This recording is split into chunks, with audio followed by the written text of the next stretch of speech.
Welcome to Fantasy Whisper Stories. Today's story takes us back to ancient Egypt during the time of the Great Pyramids. Dawn in the shadow of the pyramids. Awaken before the sun has risen, your eyes adjusting to the darkness inside your modest mud brick home. The air is still and heavy with heat, even though Ra's fiery chariot has yet to begin its journey across the sky. Your reed mat offers little cushioning against the hard-packed earth floor, and your body aches from yesterday's labor. This is not the romanticized Egypt of fantastical tales.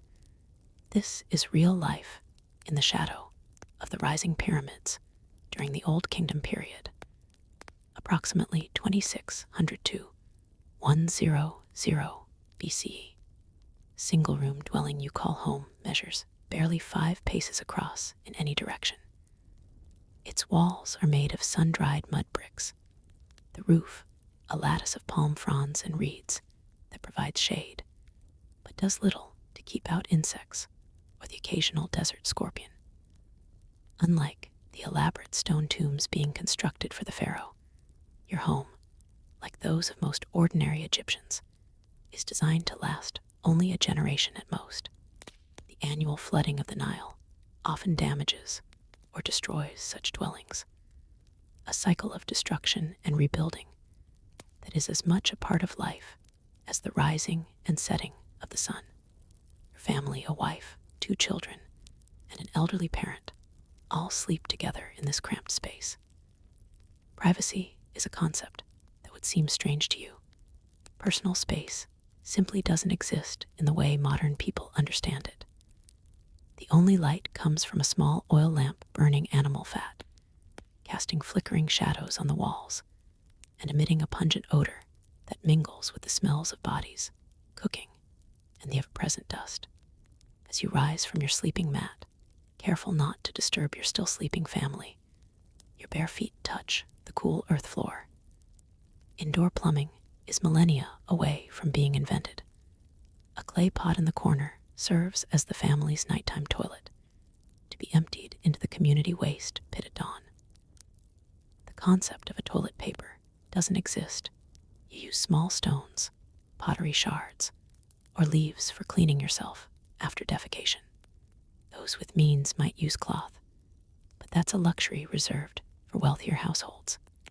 Morning rituals and breakfast. Your first task of the day is to collect water. You grab a heavy clay jar and make your way to the Nile, or more likely, to one of the canals that branch off from the great river. The water is murky and filled with silt, the same rich sediment that makes the land so fertile after the annual inundation. You fill your jar and hoist it onto your shoulder, the weight of it familiar, but no less burdensome. This water will need to serve your family for drinking, cooking, and the minimal washing that constitutes hygiene in your time. Back at your dwelling, your wife has awakened and kindled a small fire in the hearth, little more than a depression in the ground, with some stones ranged around it. Smoke fills the house, stinging your eyes and lungs as it slowly finds its way out through the hole in the roof. There are no chimneys here, and respiratory problems are common among your people, especially the women who spend more time cooking indoors. Breakfast is simple. Flatbread made from emmer wheat, the coarse grain ground between stones to create a rough flour. The bread contains sand particles from the grinding process, which gradually wear down your teeth over time. Many elderly Egyptians suffer from severely abraded teeth, making eating painful or impossible in their later years. Alongside the bread, you might have some onions, garlic, or if you're fortunate, a few dried fish. Meat is a rarity in your diet, reserved for special occasions or for those of higher status. Drink the silty Nile water from a clay cup. Unbeknownst to you, this water carries parasites and bacteria that can cause debilitating diseases. Bilharzia schistosomiasis, a parasitic disease caused by flatworms that live in the water, affects many in your community, causing bloody urine, enlarged liver, and chronic fatigue. These conditions are accepted as normal aspects of life. The concept of germ theory is thousands of years in the future. Dressing and hygiene. After eating, you prepare for the day's work. Your clothing is minimal, a simple linen kilt for men, or a straight linen dress for women. The linen is rough against your skin, nothing like the soft fabrics of the modern world. During the hottest months, children often go entirely naked, and workers may labor wearing nothing more than a loincloth. You splash some water on your face and rinse your mouth, spitting onto the ground. Toothbrushes don't exist, though some Egyptians chew on sticks with frayed ends to clean their teeth. Others might use a paste made from oxen hooves, eggshells, myrrh, and pumice stone, mixed with water, though this is more common among the elite. The result is that dental problems, abscesses, infections, and tooth loss are widespread and excruciating, with no effective treatments available. For body odor, which is potent in the Egyptian heat, you might rub your skin with natron, a natural mixture of sodium carbonate and sodium bicarbonate, or apply scented oils if you can afford them. Most cannot, and the smell of unwashed bodies is a constant presence in any gathering. Lice and fleas are common companions, living in clothing, bedding, and hair. You might shave your head to reduce the problem. Many Egyptians, including workers, are depicted with shaved heads for practical, rather than ceremonial reasons. Women and men alike use kohl, a paste made from ground minerals, to line their eyes. Far from being merely decorative, this practice actually helps reduce glare from the sun and may provide some protection against eye infections, which are rampant due to dust, flies, and unsanitary conditions. Commuting to work. As the sun begins to rise in earnest, you prepare to leave for work. If you're one of the thousands involved in building the pyramids, you might live in a workers' village near the construction site.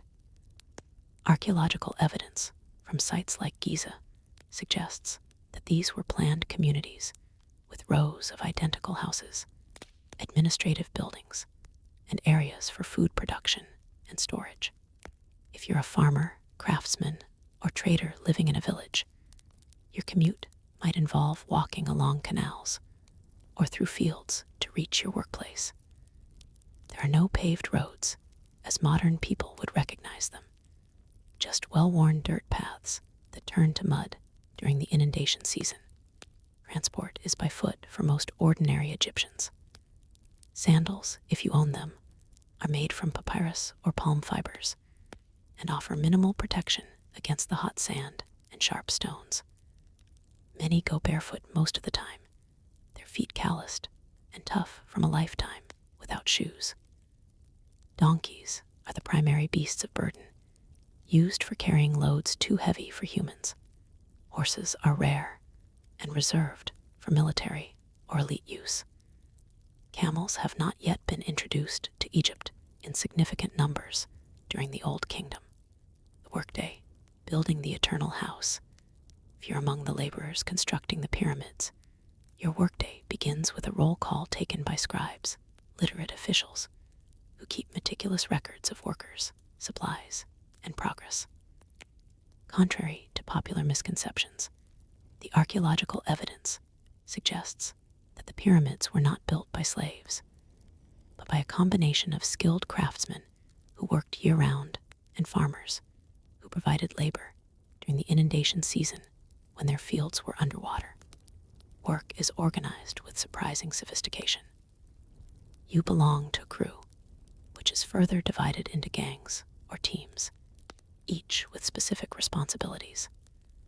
These teams often compete with one another for honor and rewards, with graffiti found at various sites, suggesting good-natured rivalry between groups with names like the Vigorous Gang or the Enduring Gang. Physical labor is brutal beyond modern comprehension. Limestone blocks, weighing an average of 2.5 tons each, must be quarried, transported, and precisely placed. The largest blocks can weigh up to 15 tons, You and your fellow workers use copper chisels and stone hammers to cut the blocks. Bronze tools are still rare, and iron is centuries away. These tools quickly become blunt and must be constantly resharpened. Moving the blocks involves sliding them over wooden rollers or sledges, lubricated with water or milk. Your team pulls in unison, straining against ropes made from papyrus fibers that cut into your palms and shoulders. The supervisors set the rhythm with chants or drums, and everyone must pull in perfect coordination or risk injury or death from a shifting multi-ton block. Heat is merciless, regularly exceeding 100 degrees F, 38 degrees C during summer months. There's no shade on the construction site, except what might be temporarily rigged with reed mats. Sunstroke, dehydration, and heat exhaustion are common. Your ration of water, carried in large pottery vessels to the site, is carefully measured not for cruelty, but because water itself is a precious resource that must be transported from the Nile. Accidents are frequent and often fatal. Crushed limbs, broken bones, and falls are occupational hazards for which there is little effective treatment. If you suffer a serious injury, your options are limited. There are no hospitals as we understand them. Physicians exist, but their understanding of anatomy, despite the practice of mummification, is limited by religious taboos and superstition. Many treatments involve magical incantations, alongside practical remedies like splints for broken bones or honey for wound dressing. Honey's antibacterial properties make it genuinely effective for preventing infection. Midday meal and brief respite. Round midday, work pauses briefly. The Egyptian workday is divided into 2 shifts with a break during the most intense heat of the day. Your midday meal consists of more bread, perhaps supplemented with onions, leeks, or garlic, staples of the Egyptian diet.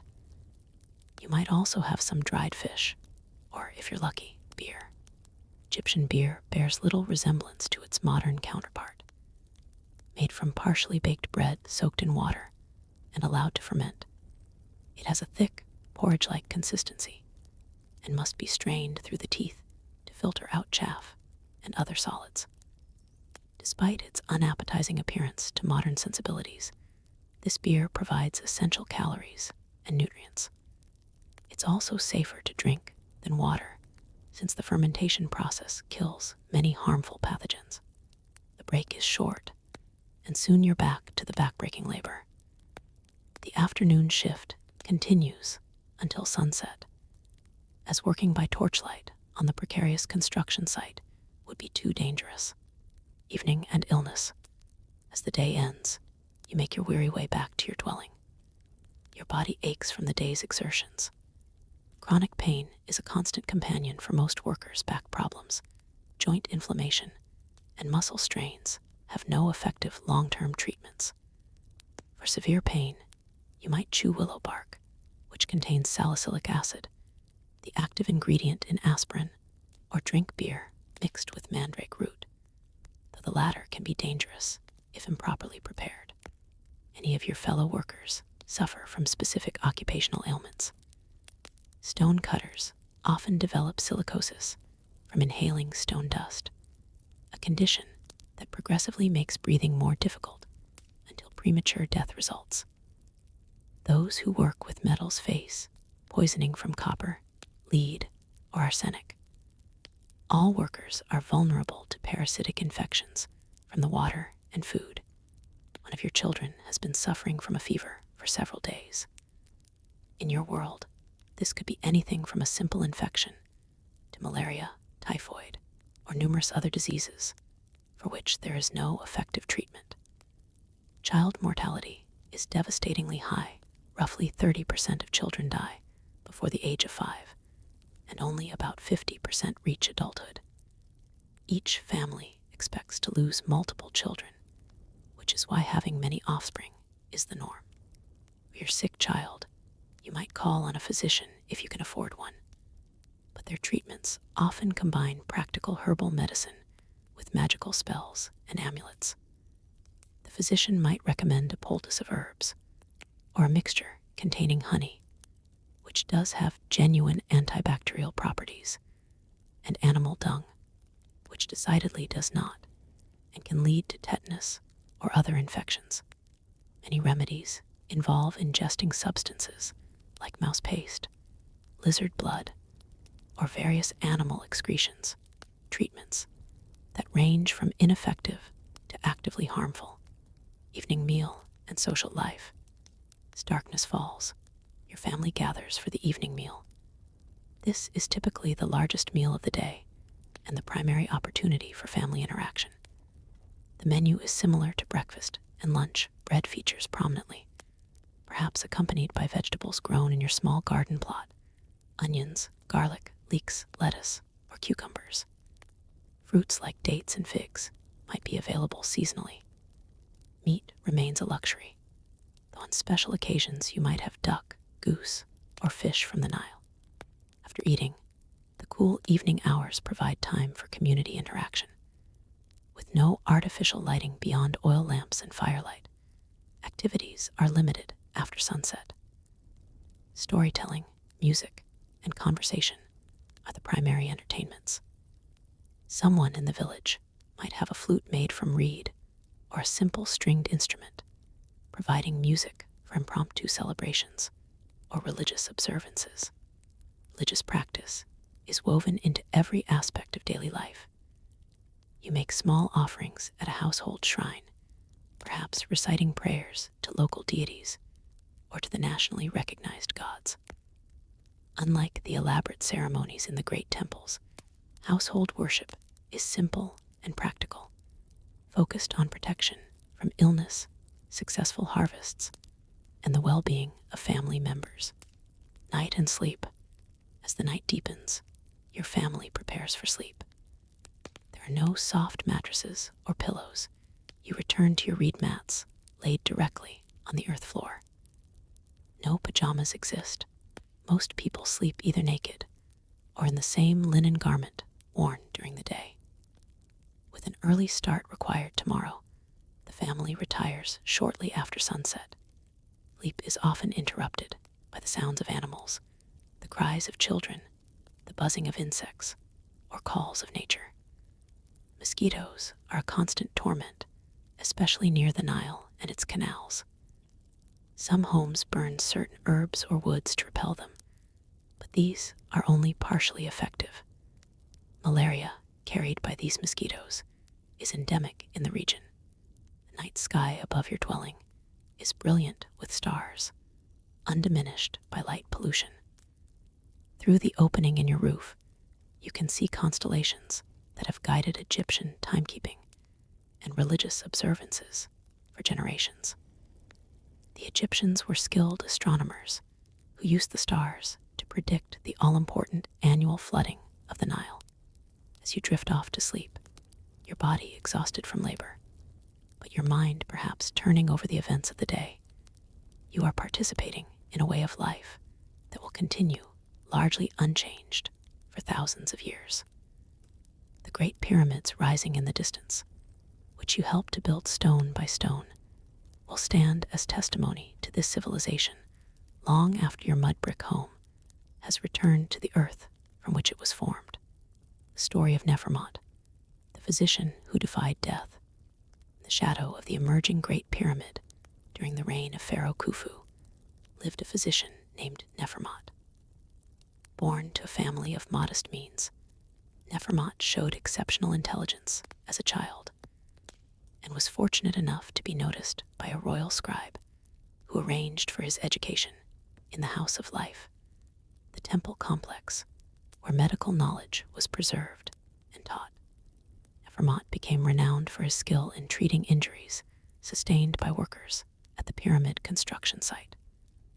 While most physicians of his day relied heavily on magical incantations and dubious remedies, Nefermot was a keen observer who noticed patterns in healing.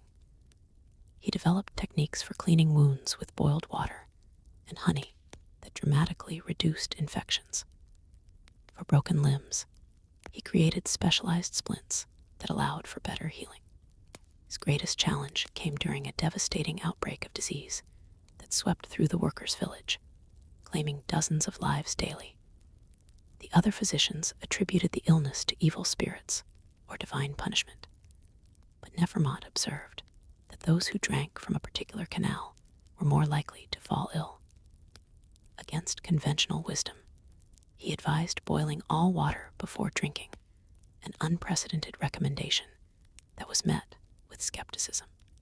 The pharaoh's youngest son fell ill with the same disease, and when the royal physicians failed to cure him, Nefermot was summoned as a last resort. Using his controversial methods, including providing only boiled water and a mixture of honey and specific herbs, he managed to save the prince's life. As reward, Khufu granted Nefermot a position of honor and authority over worker welfare. Nefermot used this influence to implement basic sanitation measures in the workers' villages, including designated waste disposal areas away from water sources and regular cleaning of communal spaces. Though he could not articulate why these measures worked in terms of germs or bacteria, his empirical approach saved countless lives. Nefermot's methods were documented on papyrus scrolls and preserved in the temple archives, where they influenced Egyptian medical practice for generations. His tomb, modest compared to those of nobles, but extraordinary for someone of his original station, contains inscriptions celebrating not his wealth or power, but the lives he saved through observation and innovation, a true revolutionary in a society that typically revered tradition above all else. Social hierarchy and your place in it. Awaken to another day in the shadow of the pyramids, your body still aching from yesterday's labor. As you prepare for the day ahead, you're acutely aware of your position in the strictly hierarchical society of ancient Egypt. The social structure resembles a pyramid itself, fitting for a civilization obsessed with these monumental structures. At the apex stands the pharaoh, considered not merely a ruler, but a living god on earth, a divine intermediary between the Egyptian people and the pantheon of deities. Below the pharaoh are the nobility and high priests, followed by scribes, artisans, and merchants in the middle ranks. At the broad base, where you exist, are the farmers, laborers, and servants who comprise the overwhelming majority of the population. Their status is largely determined at birth, and social mobility is limited, though not entirely impossible. Exceptional talent might be noticed, particularly in children who show aptitude for scribal work or craftsmanship. Education is not a public service, but a privilege, typically passed from father to son in the same profession. Women generally adopt the social status of their fathers and then their husbands, though they retain certain legal rights uncommon in other ancient societies. As a common laborer or farmer, you own very little. Your mud brick house might belong to you if you're fortunate, or you might be a tenant paying rent in labor or a portion of your agricultural yield. Your possessions are minimal: some clay pots and vessels, perhaps a wooden chest for storing the few valuable items you own, simple tools related to your work, reed mats for sleeping, and a few garments. The contrast between your existence and that of the elite is stark. While you sleep on reed mats on an earthen floor, the noble officials overseeing the pyramid project rest on wooden beds with linen sheets in houses with multiple rooms, painted walls, and gardens. While you relieve yourself in a pot to be emptied into communal waste pits, wealthy homes have limestone toilet seats positioned over containers filled with sand, which servants regularly replace. While you eat with your fingers from common bowls, the elite dine from decorated ceramic plates and drink from alabaster cups. Family life and gender roles. Your family is the center of your social world, providing both emotional support and practical assistance in the challenging business of survival. Marriage in ancient Egypt is not accompanied by elaborate religious ceremonies. It's essentially a social and economic arrangement, formalized by a man and woman moving in together and establishing a household. A simple written contract might be created if property is involved. But for most commoners, marriage is a matter of community recognition rather than official documentation. Both men and women can initiate divorce, which is relatively straightforward if both parties agree. Women retain rights to property they brought into the marriage and may receive compensation for their maintenance if the husband initiates the separation without cause. These relatively progressive legal rights for women don't necessarily translate to equality in daily life. However, within your household, labor is divided according to gender in ways that would seem familiar across many ancient cultures. As a man, your primary responsibilities lie outside the home in the fields, on construction projects, or practicing a craft. Women manage domestic affairs, food preparation, child-rearing, textile production, and water collection. Children begin helping with these tasks from a very young age, with girls assisting their mothers and boys following their fathers to learn their future trade. Despite their domestic focus, women's economic contributions are significant. Many engage in small-scale commerce, selling excess produce from household gardens or textiles and other handicrafts they've created.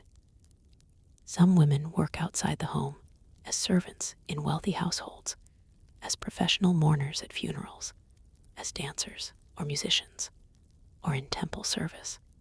Your children receive no formal education unless they're among the small minority selected for scribal training or specialized crafts. Instead, they learn by observation and apprenticeship.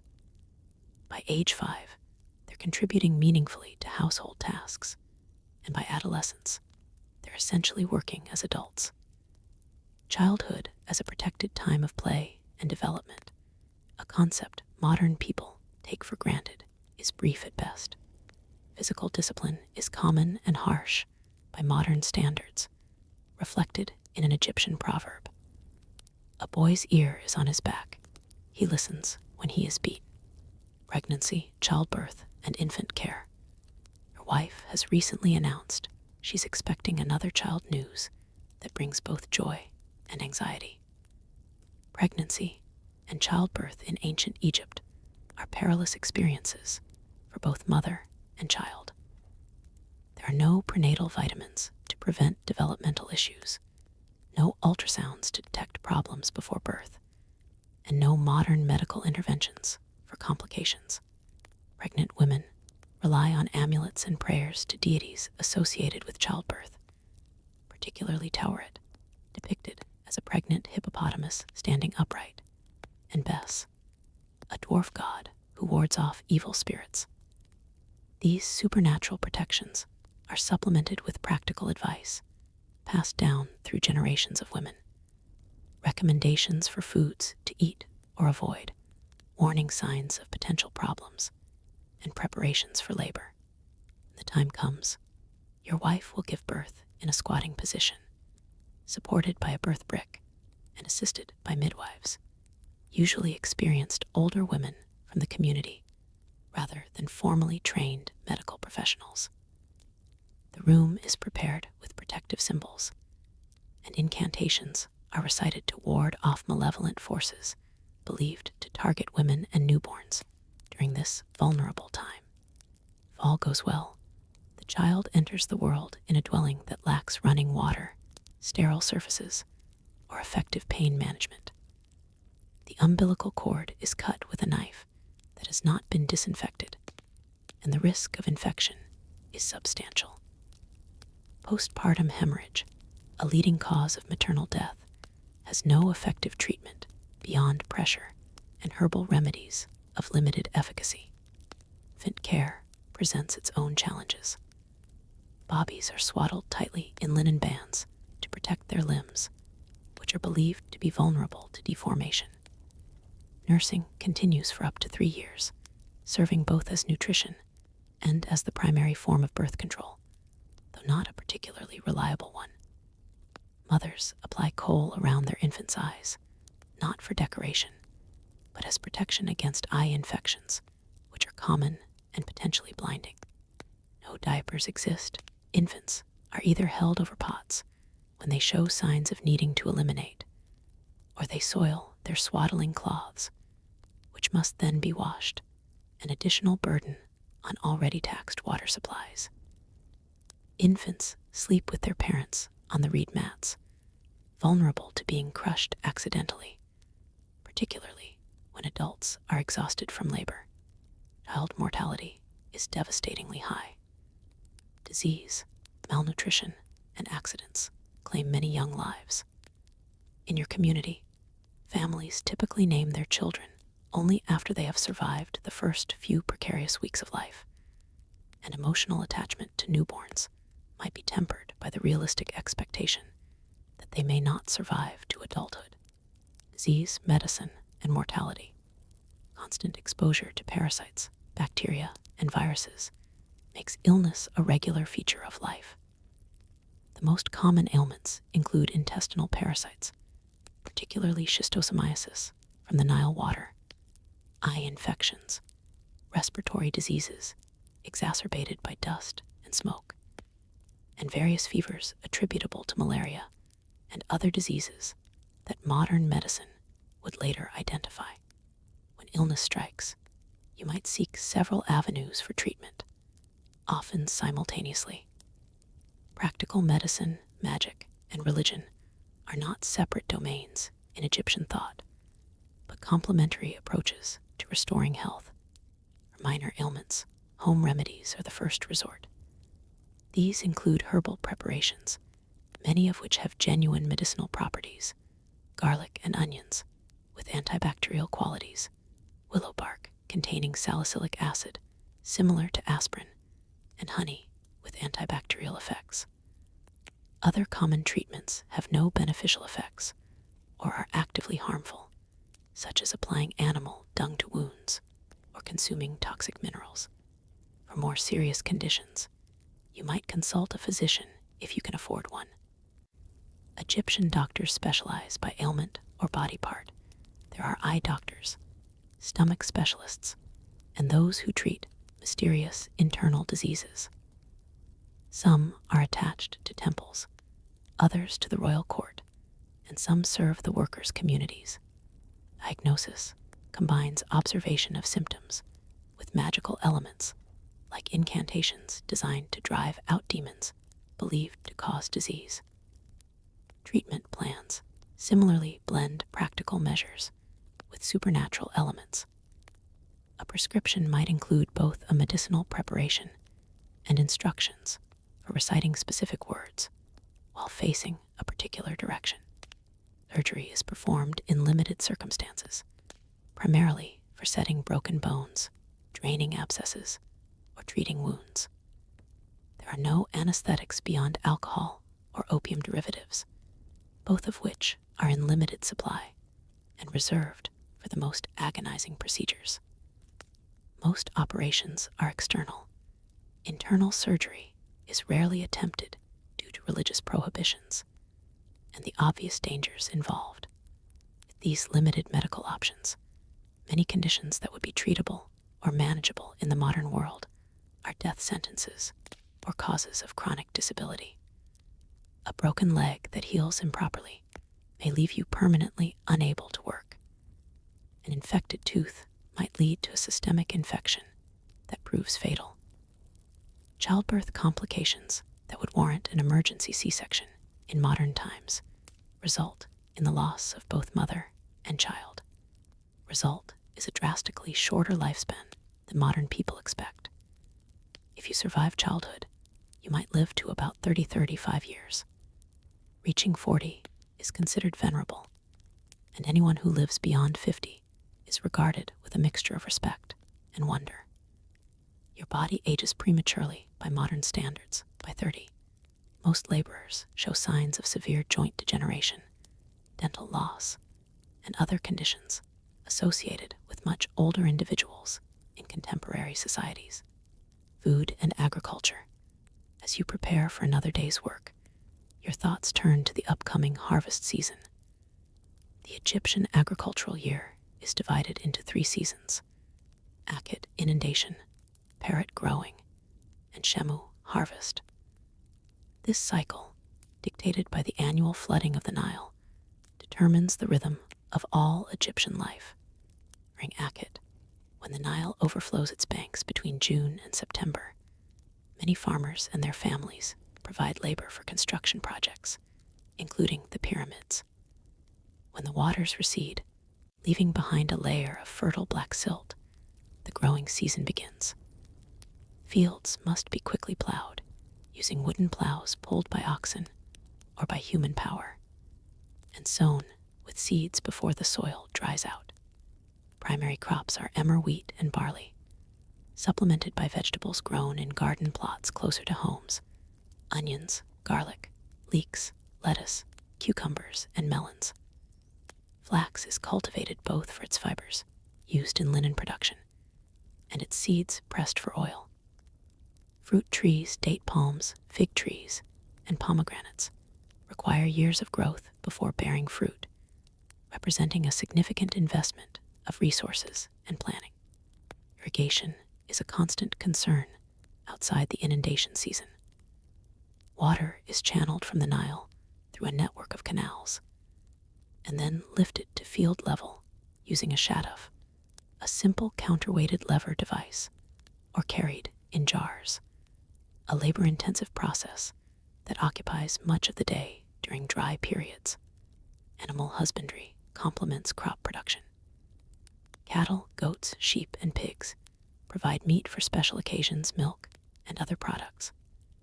Oxen and donkeys serve as working animals rather than food sources, except in times of severe hardship.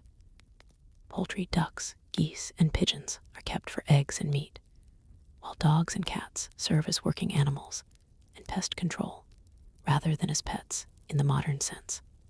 Most of what you grow doesn't remain in your possession. As a farmer working either temple lands or royal estates, you must surrender a substantial portion of your yield as taxes. Scribes meticulously record these collections, and penalties for attempting to withhold the required share are severe. What remains after taxation must sustain your family until the next harvest, with enough seed grain set aside for the next planting. Food storage is a critical challenge. Grain is kept in mud brick silos, vulnerable to moisture, rodents, and insects. Meat is preserved by salting or drying. Without refrigeration, most food must be consumed quickly once prepared, particularly in the intense Egyptian heat. Religion and the afterlife. As the day's work ends and evening approaches, your thoughts might turn to more spiritual matters. Religion permeates every aspect of Egyptian life, from grand state ceremonies to the smallest household rituals. The Egyptian pantheon is vast and complex, with major deities whose worship spans the kingdom, and local gods specific to particular regions or villages. Ordinary Egyptians like yourself, the most immediately relevant deities are those associated with home, family, and daily concerns. Bes and Tauret protect households, particularly mothers and children. Hathor governs love, motherhood, and joy. Thoth oversees wisdom and writing. Sekhmet can cause or cure disease. Osiris, Isis, and Horus, the divine family whose myth of death and resurrection resonates throughout Egyptian culture, are central to concepts of the afterlife. Your religious practice is primarily practical rather than theological. You make small daily offerings at a household shrine, perhaps a niche in the wall containing crude representations of deities important to your family. These offerings might be as simple as a piece of bread, a few drops of beer, or a wildflower accompanied by brief prayers, requesting protection, health, or prosperity. While elaborate temples dot the landscape, you rarely enter these sacred precincts. Temple interiors are restricted spaces where priests perform rituals on behalf of the community, with ordinary people participating mainly in the public portions of festival celebrations that spill out into the streets during major religious holidays. The concept of the afterlife looms large in Egyptian thought. You believe that death is not an end, but a transition to another form of existence.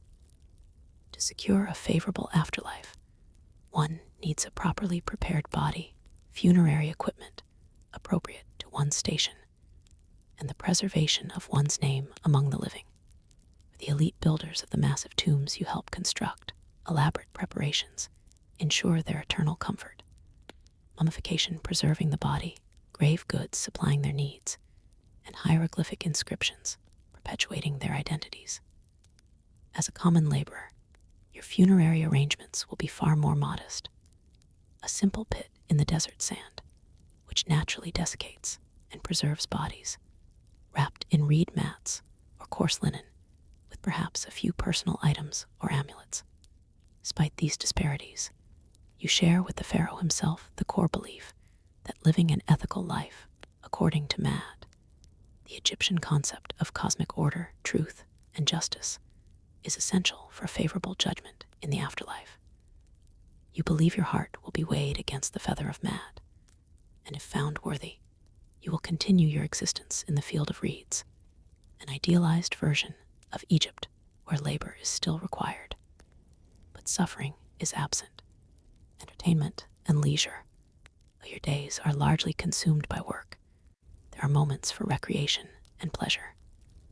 During religious festivals, work halts for communal celebrations that combine worship with entertainment. These occasions feature music, dancing, feasting, and sometimes competitive games or sporting events. Music is an integral part of Egyptian culture, accompanying religious ceremonies, work songs, celebrations, and funerals. Common instruments include drums, clappers, sistrums, a type of rattle associated with the goddess Hathor, harps, pipes, and flutes. Professional musicians and dancers perform at elite gatherings, while informal music making occurs at all social levels. Board games provide entertainment during evening hours or rest days. Senet, one of the most popular, involves moving pieces across a board of 30 squares, according to the throw of casting sticks or knucklebones dice have not yet been invented. The game symbolically represents the soul's journey through the afterlife, combining recreation with religious significance. Another common game is Mehen, played on a circular board shaped like a coiled serpent. Children play with simple toys, balls made from reeds or leather, and stuffed with chaff, dolls fashioned from wood or clay, and miniature animals. Their games include versions of leapfrog, tug-of-war, and various chasing games that require no equipment. For adults, one of the most welcome forms of recreation is beer drinking, which features prominently in social gatherings. Beer is consumed through straws to filter out chaff and solid particles, often from communal jars. Intoxication is not stigmatized. In fact, certain religious festivals explicitly incorporate ritualized drunkenness as a way to commune with the divine or embody the myth of the Eye of Re, in which the goddess Hathor, in her dangerous form as Sekhmet, is pacified with beer dyed red to resemble blood. Storytelling is perhaps the most accessible form of entertainment, requiring no equipment or special occasion. Tales of the gods, legendary heroes, and historical events are passed down orally, providing both entertainment and cultural education. Some stories are purely for amusement, like the tale of the shipwrecked sailor, while others convey moral lessons or religious concepts. The story of Senebai, the woman who built, as the evening deepens and stories are shared around small fires, you might hear the remarkable tale of Senebai, a woman who defied expectations in the time of Pharaoh Menkaure, builder of the third Great Pyramid at Giza. Born to a family of stonecutters, Sennabai grew up watching her father and brothers shape limestone blocks. From childhood, she showed an unusual aptitude for understanding stone, its grain, its weaknesses, how it would break, and how it would hold. Her father, recognizing her talent, but constrained by convention, allowed her to assist in the family workshop in small ways. When a mysterious illness, likely silicosis from years of inhaling stone dust, claimed her father and elder brother within months of each other, Sennabai's family faced destitution. With her remaining brother too young to take over the family trade, Sennabai made an unprecedented decision. She would continue the work herself. Initially met with ridicule and resistance, Sennabai worked at night, completing orders anonymously under her deceased father's name. Her blocks gained reputation for their exceptional quality, fitting together with minimal mortar required. When a particularly challenging architectural element was needed for a noble's tomb, a precisely angled ceiling block, multiple stonecutters failed to produce an acceptable piece. Sennabai, working in secret, created a perfect specimen. When the block was delivered, officials demanded to meet the artisan responsible. Forced to reveal herself, Sennabai demonstrated her technique before skeptical overseers. Rather than punishing her presumption, the master builder, impressed by her skill and facing pressure to complete the pyramid complex on schedule, offered her an unprecedented position. She would train workers in her superior stone-cutting techniques. To preserve propriety, Sennabai was officially recorded as a keeper of special knowledge rather than a stonecutter, and she wore male attire while working. Nevertheless, her contribution was substantial enough that a small inscription bearing her name was included in an inconspicuous location within the pyramid complex, a minuscule acknowledgement of her role, discovered by archaeologists millennia later, and initially dismissed as a mistake, until other evidence confirmed the existence of this extraordinary woman who helped build one of the ancient world's most enduring monuments. Sennabai's story, embellished through generations of telling, serves as inspiration for those who find themselves constrained by society's expectations, suggesting that exceptional talent might occasionally transcend even the rigid boundaries of gender roles in ancient Egypt. Education and literacy. As you move through the workers' village in the early morning light, you pass a small group of boys sitting in the shade of a wall. They are students at the local scribe school, already engaged in their daily lessons.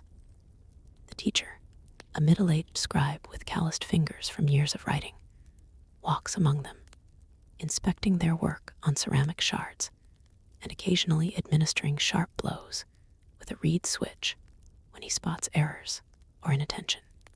Formal education in ancient Egypt is primarily focused on training scribes, the essential administrative class that keeps records, drafts correspondence, calculates taxes, and maintains the bureaucratic machinery of the kingdom. Only about 1% of the population achieves literacy, and this group wields disproportionate influence and enjoys significant prestige. Scribal education begins around age 5 for boys selected for this path, either because they come from scribal families or have shown unusual aptitude noticed by officials. Girls are almost entirely excluded from formal education, though some elite women learn to read and write within household settings. Curriculum is rigorous and heavily focused on practical skills rather than abstract knowledge.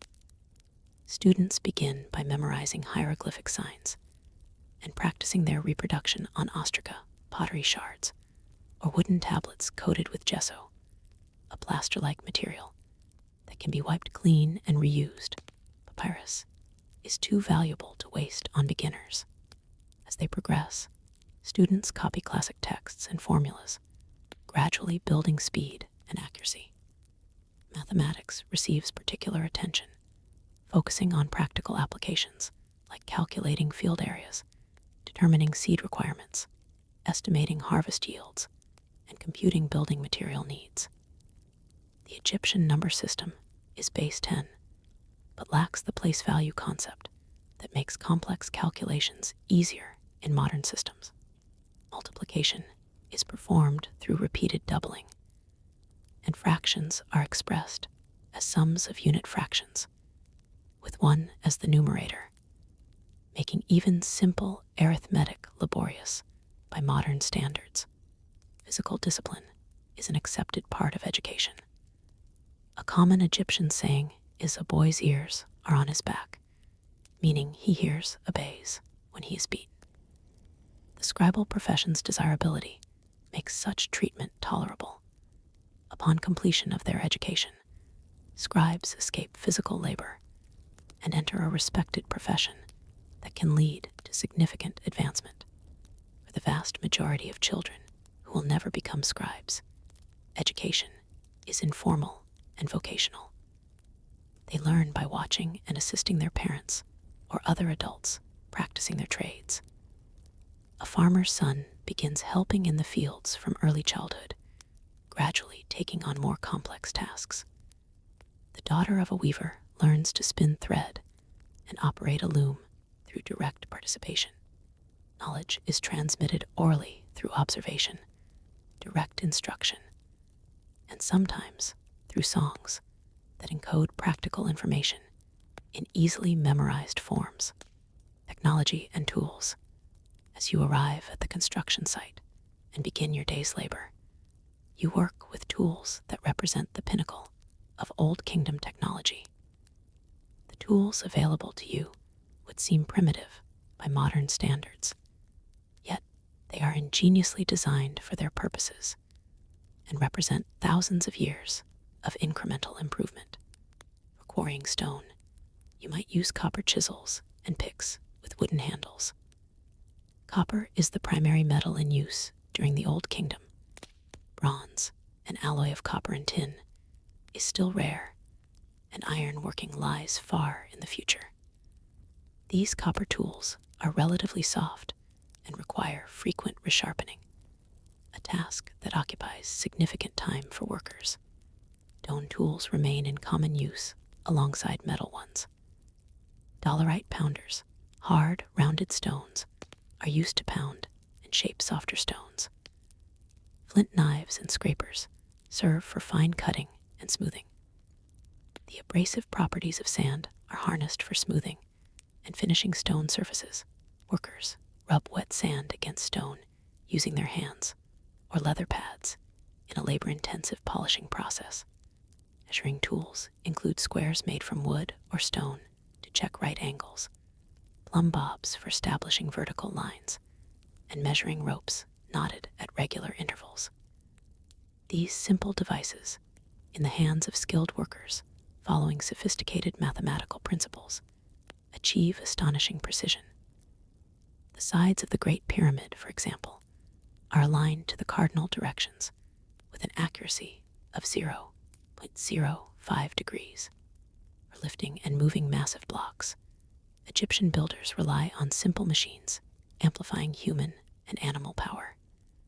Inclined ramps, constructed of mud, brick, and rubble, allow blocks to be dragged upward as pyramids rise. Wooden levers help position stones with greater precision than would be possible with direct dragging.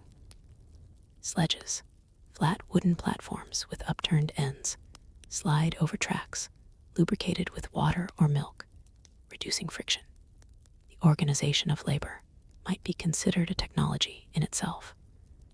The division of workers into specialized teams, the coordination of their efforts, and the logistics of supplying thousands of laborers with food, water, and tools represent a sophisticated system of human engineering that makes monumental construction possible.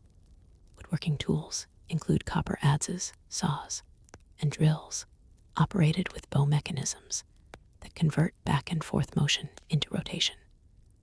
Despite Egypt's limited forests, woodworkers create furniture, boats, tool handles, and architectural elements of impressive quality, using imported cedar from Lebanon for premium applications and local woods like acacia and sycamore fig for more common items. Pottery production employs foot-powered wheels that allow skilled potters to create vessels with thin, uniform walls. These containers, essential for storing everything from grain to beer to cosmetics, are fired in simple kilns that achieve temperatures around 850-950 degrees C, 1560-1740 degrees F, sufficient to create durable but somewhat porous ceramics. Textile production begins with spinning flax fibers into thread using drop spindles, weighted sticks that are twirled to add twist to the fibers. Weaving occurs on vertical looms where the warp threads are tensioned with weights, and weft threads are passed through using wooden shuttles. The resulting linen varies in quality from coarse cloth for commoners to material so fine it appears nearly transparent, reserved for elite garments. These technologies, while lacking the power and precision of modern equivalents, represent remarkable achievements in working within the constraints of available materials. They demonstrate how human ingenuity can accomplish monumental tasks even without advanced power sources or materials. Transportation and trade.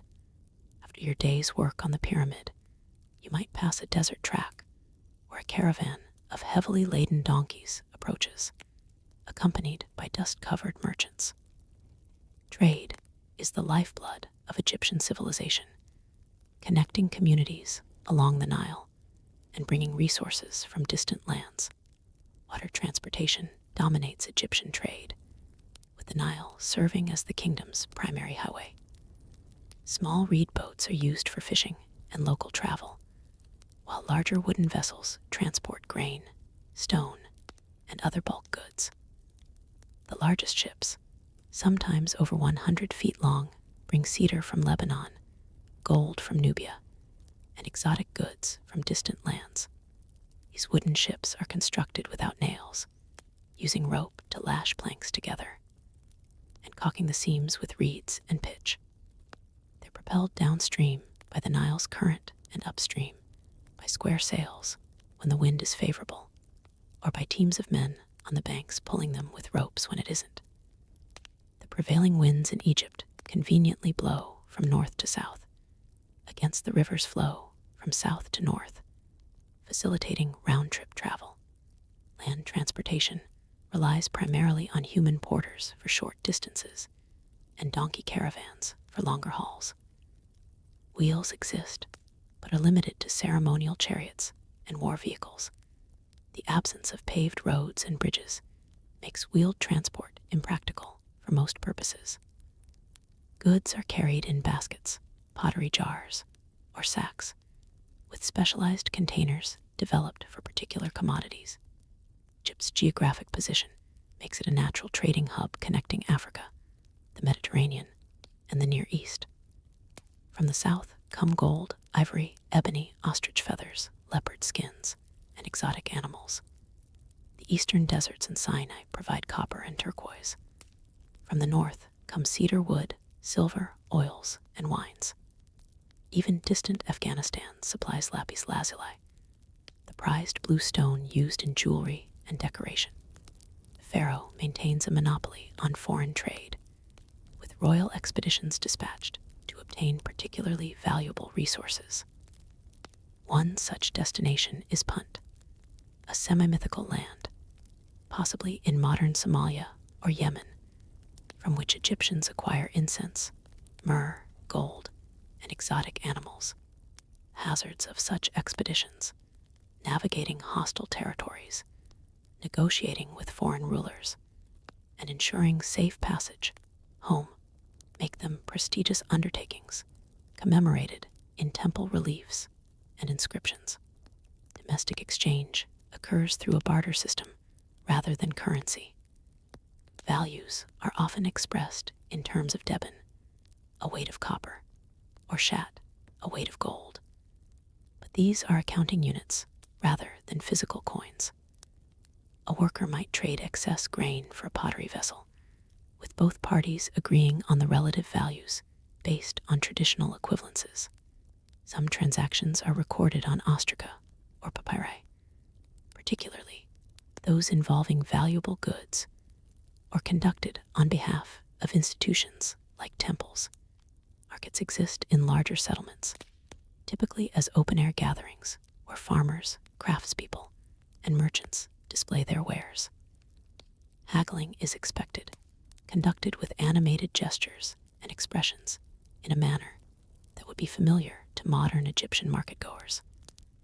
For common laborers like yourself, market participation is limited to occasional small exchanges, perhaps trading a fish caught during leisure hours for a bundle of onions or garlic. Warfare and security. As you return to your dwelling at day's end, you pass a group of soldiers drilling with copper-tipped spears in a dusty square. Their presence reminds you that even in this time of monumental building and relative peace, security concerns remain. The centralized Egyptian state maintained an army even during peaceful periods, though its size and organization fluctuated according to need. During the Old Kingdom, the military was primarily a security force rather than an instrument of imperial expansion.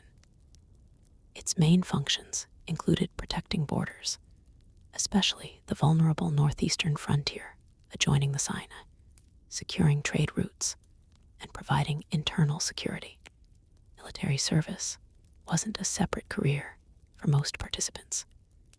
Rather, men were conscripted as needed from the general population, particularly during the inundation season when agricultural work was minimal. Only a small corps of professional soldiers and officers maintained year-round military roles. A typical Egyptian soldier of this period wears minimal protection, perhaps a leather band around his waist, and a small triangular shield made of hide stretched over a wooden frame. His primary weapons are a spear with a copper tip, a mace with a stone or copper head, and a simple bow made from local wood. More elite troops might have copper-bladed daggers or axes and composite bows with greater reign and power. Body armor is rare, limited to elite units and officers who might wear quilted linen corselets that offer modest protection against slashing weapons. Military organization reflects Egyptian administrative structure, with units divided according to geographic regions and led by local officials who report to the pharaoh. The emphasis on order and hierarchy that characterizes Egyptian civilization extends to its military arrangements, with clear chains of command and standardized units. Internal security is maintained through local officials responsible for keeping order in their jurisdictions. Major settlements have police forces who patrol markets, monitor key locations, and apprehend suspected criminals. The concept of an impartial justice system doesn't exist in a modern sense. Those with wealth and connections receive more favorable treatment, though Egyptian ethical teachings emphasize the importance of fair judgment and protection for the vulnerable. Punishment for crimes tends to be swift and severe. Minor infractions might result in beatings or temporary forced labor. More serious crimes can lead to mutilation, cutting off a hand for theft. For example, exile to frontier labor camps in the turquoise mines of Sinai or the gold mines of Nubia, or execution. Harshest punishments often include the symbolic erasure of the criminal's name, a particularly dreaded fate in a culture where preservation of one's name is essential for the afterlife. For ordinary Egyptians like yourself, daily security concerns focus on more immediate threats: protecting stored grain from thieves and rodents, securing livestock from predators and rustlers, and safeguarding the few valuable possessions your family might own. Houses lack locks in the modern sense. Doorways are secured with simple wooden bolts or bars, and valuable items are hidden in pits dug into earthen floors or in wall niches. Connection to other civilizations. As darkness falls, and you settle in for the evening meal, a neighbor who works as a dockhand shares news of a foreign trading ship that arrived that day, bringing cedar from Lebanon and strange-looking people with paler skin and beards. Though ancient Egypt developed its distinctive culture in relative isolation, protected by deserts to the east and west, and cataracts to the south, it maintained connections with neighboring civilizations throughout its history. The northeast, Egypt interacts with the city-states of Canaan and the emerging powers of Mesopotamia. Trade brings cedar wood, oils, and wine southward, while Egyptian grain, gold, and papyrus travel north. Cultural and technological exchanges accompany these material transactions. Writing systems influence one another, artistic motifs cross borders, and religious concepts find new expressions as they move between civilizations. The south, Egypt maintains complex relationships with Nubian kingdoms, alternating between trading partners and military adversaries. Nubia provides gold, ivory, ebony, and exotic animals like giraffes and leopards. Egyptian cultural influence extends southward, with Nubian elites often adopting Egyptian styles, religious practices, and burial customs. The west, contact with Libyan peoples is more limited, but includes both trade and periodic conflict. Libyan pastoral nomads occasionally raid Egyptian settlements in the western delta, while Egypt recruits Libyan mercenaries for its armies, valuing their skills as archers and desert fighters.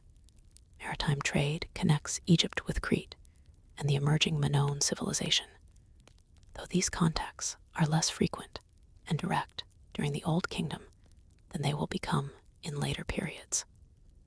Cretans visit Egyptian ports, bringing distinctive pottery and taking home Egyptian goods and artistic influences.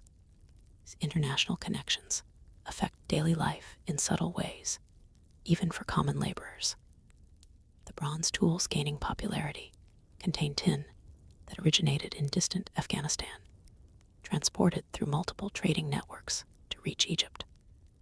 The blue pigment used to decorate the interiors of elite tombs comes from lapis lazuli mined in the same far-off region. The wooden handles of tools might be crafted from Lebanese cedar, distinguishable by its distinctive reddish color and pleasant scent. Foreign influences appear occasionally in Egyptian religious practices, with deities from neighboring cultures finding places in the expansive Egyptian pantheon. Architectural techniques show evidence of cross-cultural exchange, particularly in specialized areas like harbor construction. Even culinary practices reflect foreign contacts, with new ingredients and preparation methods gradually incorporated into Egyptian foodways. For ordinary Egyptians, these international connections are mostly glimpsed from a distance, perhaps seeing foreign traders in marketplaces or hearing stories of distant lands from those who have traveled more widely. The majority of people live their entire lives within a few miles of their birthplace, their worldview shaped primarily by local conditions and traditions rather than cosmopolitan exchange. Climate and environmental challenges. As you prepare to sleep, you notice dust has accumulated in every corner of your dwelling despite efforts to sweep it away. Environmental challenges shape everyday life in ancient Egypt, requiring constant adaptation and resilience. Climate of Egypt during the Old Kingdom period is somewhat less arid than in modern times, with slightly more rainfall, especially in the Delta region. Nevertheless, most of the country receives minimal precipitation, relying almost entirely on the Nile for water. This creates a sharply defined landscape, the narrow, fertile black land, Kemet, along the river, where 97% of the population lives, and the vast, inhospitable red land, Deseret, of the surrounding deserts. Predictable annual flooding of the Nile is the foundation of Egyptian agriculture and society. When the inundation is ideal, high enough to cover sufficient land, but not so high as to destroy settlements, prosperity follows. When it deviates significantly in either direction, hardship ensues. Too little water means insufficient irrigation and potential famine. Too much causes destruction of homes, storage facilities, and field boundaries. Episodes of unusually low Nile floods, sometimes extending over multiple years, periodically stress the Egyptian system. Historical records and archaeological evidence suggest that the late Old Kingdom experienced a series of insufficient inundations, possibly linked to regional climate change, contributing to political instability and the eventual collapse of centralized authority in the First Intermediate Period. Daily environmental challenges include managing dust and sand, which infiltrate homes, contaminate food, irritate eyes and lungs, and wear down tools and equipment. Windstorms can blanket settlements in dust, requiring extensive cleaning afterward. The strong Egyptian sun, particularly harsh during summer months, causes heat stroke, dehydration, and sun damage to exposed skin, problems mitigated by working during early morning and late afternoon hours, wearing head coverings, and seeking shade when possible. Insect pests present another constant challenge. Flies spread disease and contaminate food. Mosquitoes transmit malaria in wetter areas, particularly the delta. Lice and fleas infest clothing and bedding, while ants and beetles threaten stored grain. Scorpions and snakes pose more dramatic but less constant dangers, particularly in rural areas and construction sites where disturbed earth might expose hidden creatures. Water management extends beyond agricultural needs to include drinking water, which must be transported from the Nile or canals to settlements. During the inundation, when floodwaters might render usual paths impassable, communities can become temporarily isolated, relying on boats for transportation and communication. Egyptians' response to these environmental challenges demonstrates their practical ingenuity. They develop architectural features like courtyards with high walls to create shade, roof openings oriented to capture cooling breezes, and elevated sleeping platforms to escape ground-level heat. They use natural insect repellents like certain resins and herbs burned in the evening. They create calendar systems of remarkable accuracy to predict the inundation and coordinate agricultural activities accordingly. Religious beliefs reflect these environmental realities as well. The goddess Tauret, protector of women in childbirth, is portrayed as a hippopotamus, a dangerous Nile creature transformed into a protective deity. Scorpion goddess Serket both inflicts and heals venomous stings. And the central myth of Osiris, dismembered and then restored to life, parallels the annual cycle of the land itself, seeming death during the dry season, followed by resurrection when the life-giving floodwaters return. The story of Kejni, the famine planner. As you drift toward sleep, your mind might recall a story told about Kejni, vizier to Pharaoh Sneferu at the beginning of the 4th dynasty, the early phase of the Great Pyramid building age. Born to a family of modest means during the reign of Huni, Kejni displayed exceptional intelligence and was selected for scribal training. His mathematical talents proved particularly remarkable. He could calculate field areas and crop yields with uncanny accuracy, earning him notice from provincial administrators.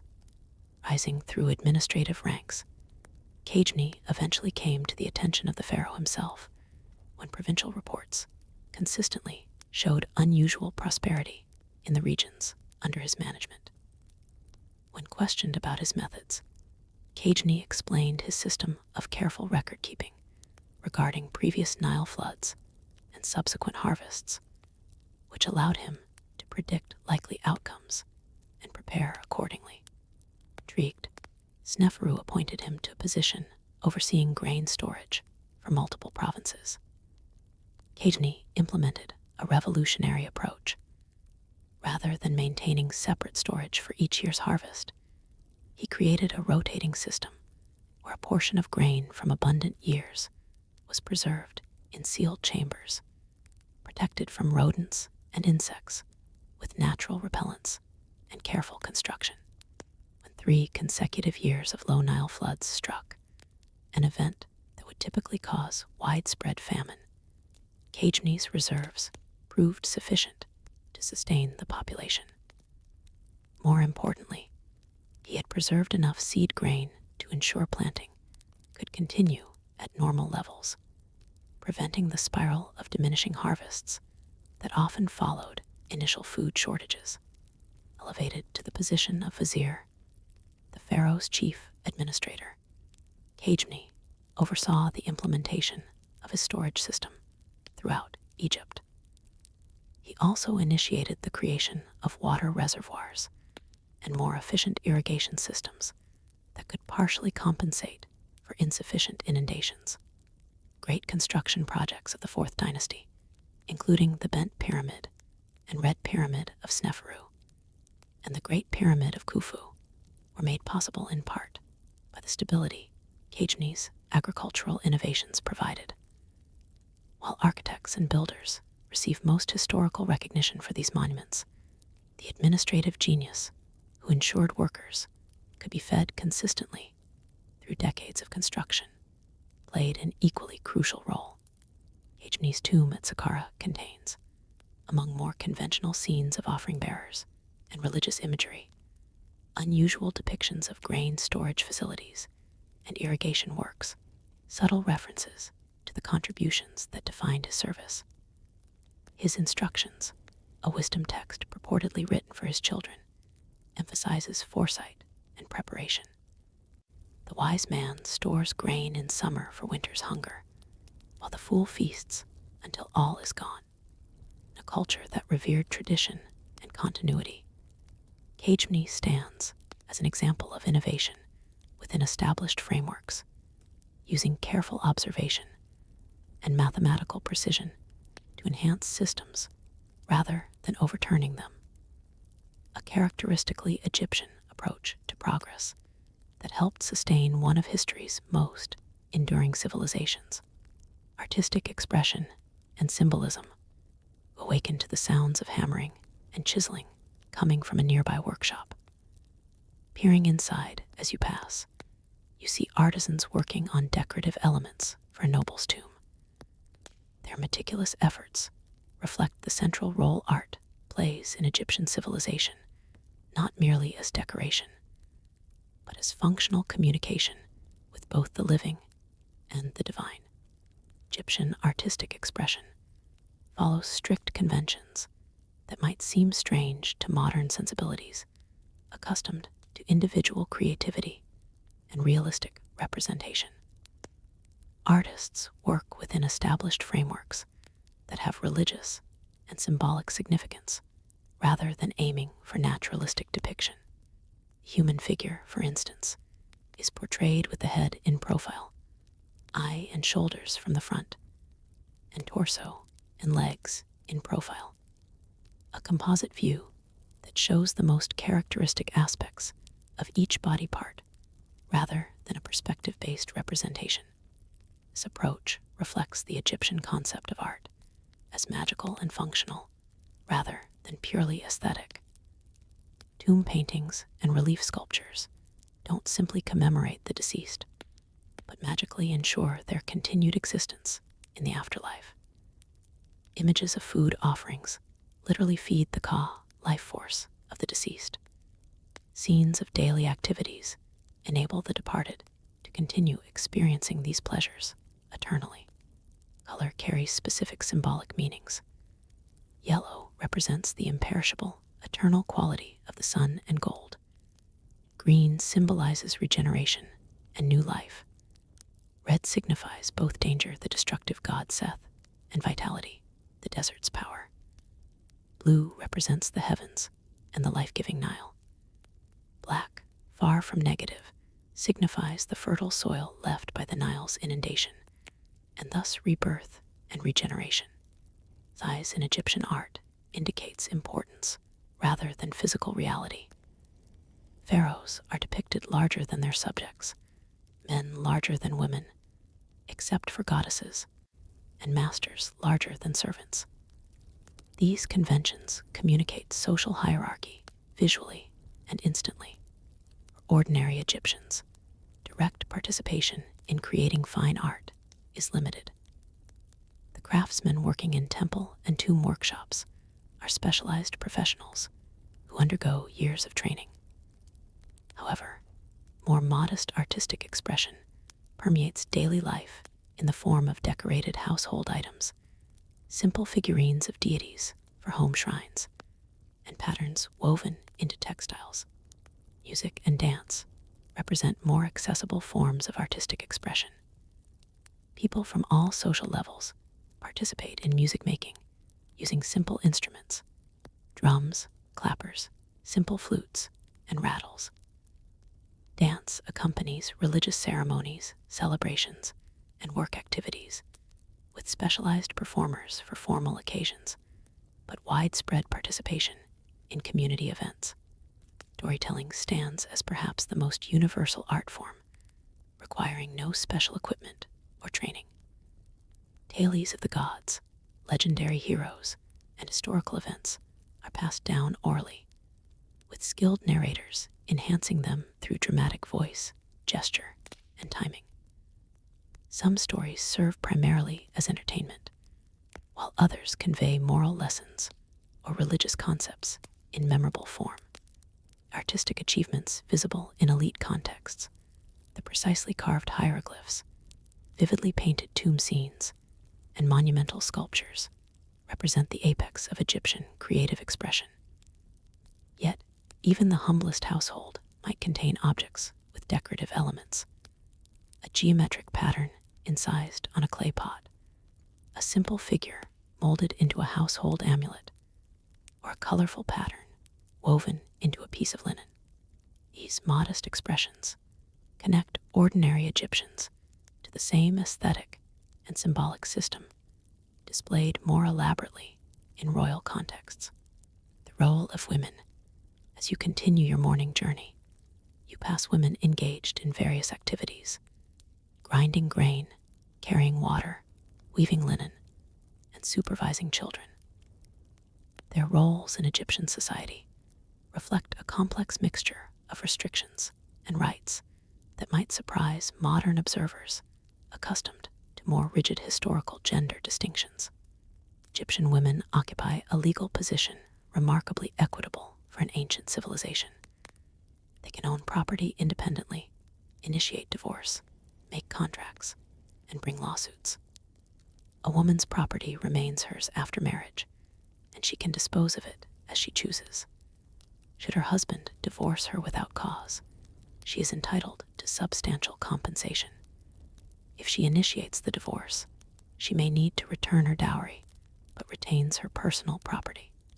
Women can operate businesses, particularly in textile production, food preparation, or brewing.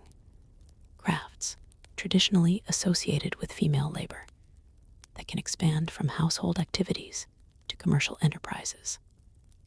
Female marketplace vendors are common, selling excess produce from household gardens or manufactured goods like textiles and pottery. Despite these legal rights, social reality imposes significant constraints.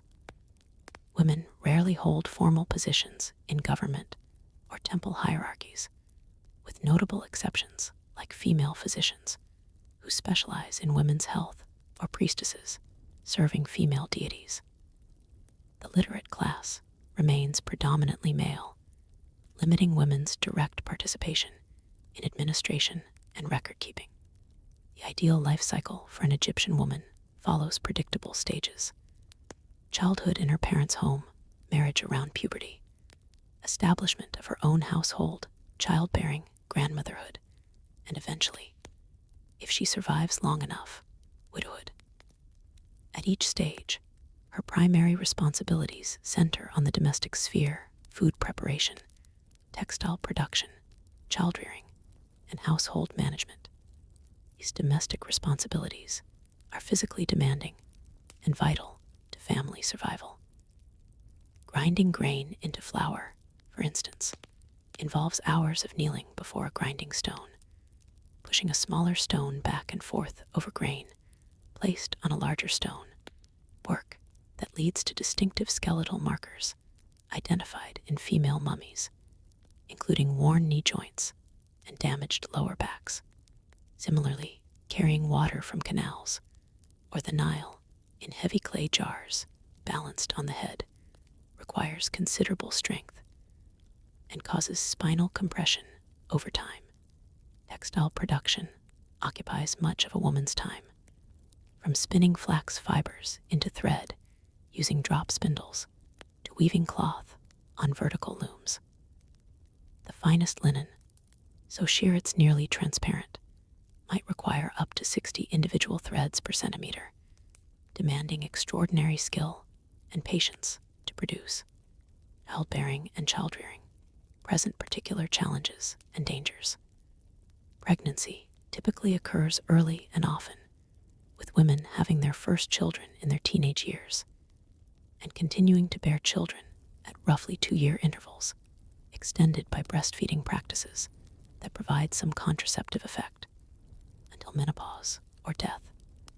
Maternal mortality is high, with complications during childbirth representing a leading cause of female death.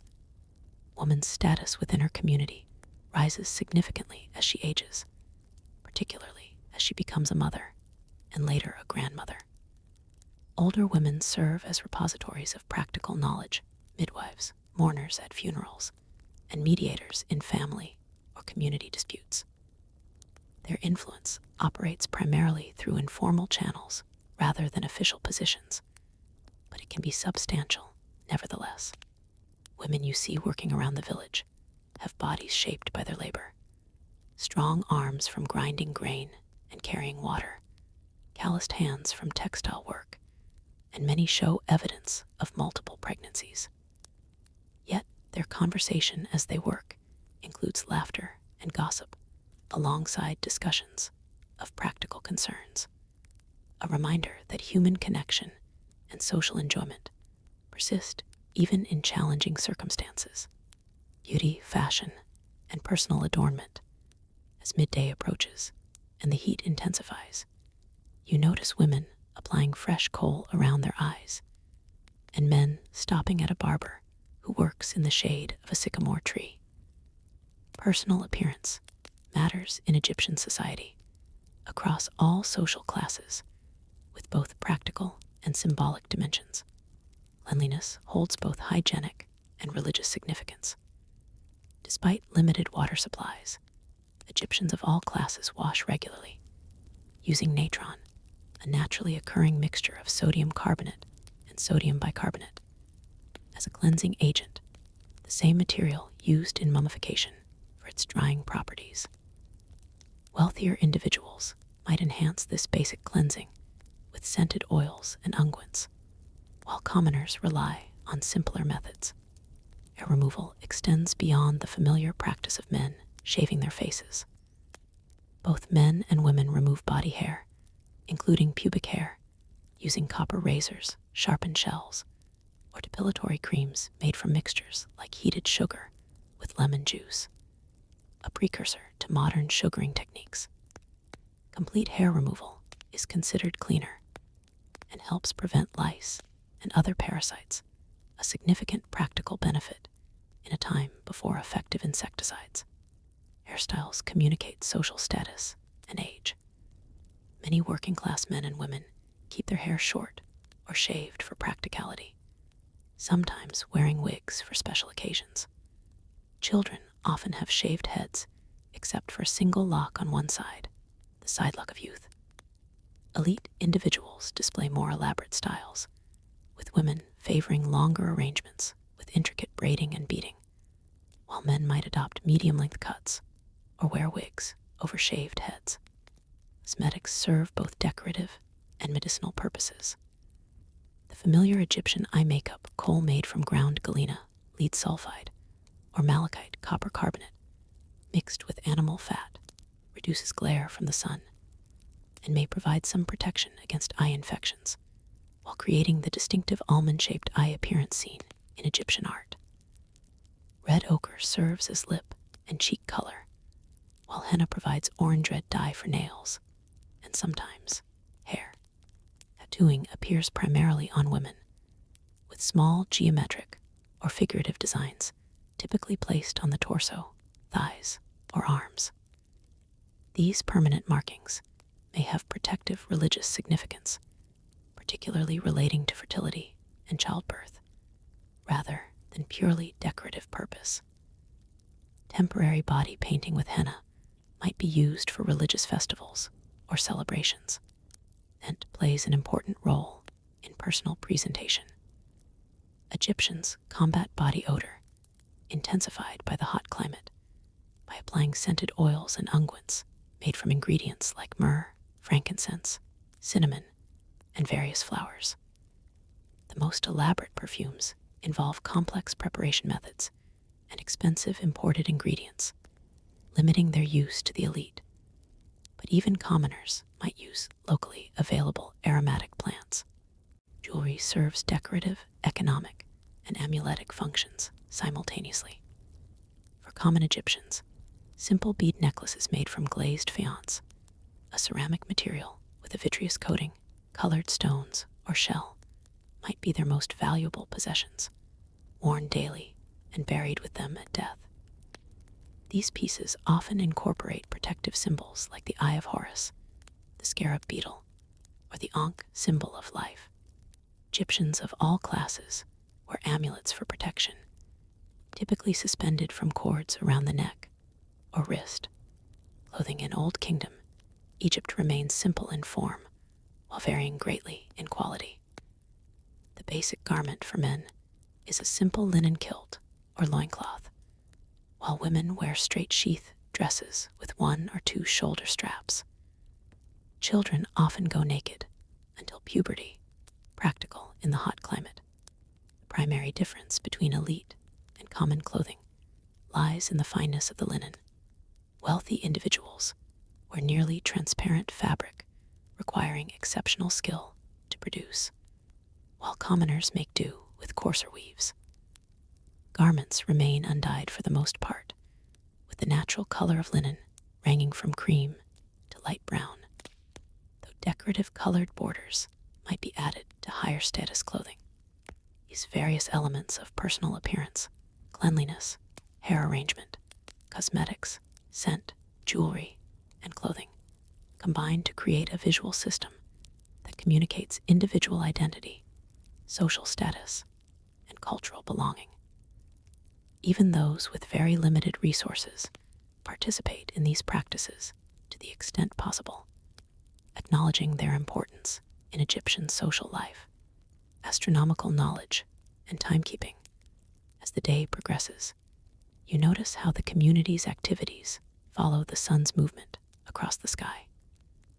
Egyptian understanding of astronomical phenomena plays a crucial role in organizing daily life, agricultural cycles, and religious observances. Egyptian calendar divides the year into 3 seasons of 4 months each, with each month containing 3 10-day weeks, decades, plus 5 intercalary days added at the year's end. This 365-day calendar emerged from astronomical observation, particularly of Sirius, which Egyptians called Sopdet, whose heliacal rising, first appearance before sunrise, after being invisible, roughly coincided with the annual Nile inundation. While this calendar serves administrative and religious purposes well, it lacks leap year adjustment, causing it to gradually drift relative to actual solar and seasonal cycles. Over time, This results in festivals nominally associated with harvest, eventually occurring during planting season. A disconnect, addressed practically by using both the official calendar and direct observation of natural phenomena for agricultural timing. For daily timekeeping, Egyptians rely primarily on sun watching. The day divides into smaller units marked by the sun's position relative to landmarks, with priests in major temples responsible for making and announcing these observations. Simple shadow clocks, straight rods on marked surfaces, provide more precise measurement during daylight hours for those who need it, primarily in official contexts rather than ordinary households. Nighttime hours are tracked by observing the movement of specific star groups called decans. Each decan becomes visible at the eastern horizon at the beginning of its hour, with a complete set of 36 decans covering the yearly cycle. Specialized timekeepers known as hour watchers monitor these celestial movements and announce the hours for religious ceremonies that must occur at specific times.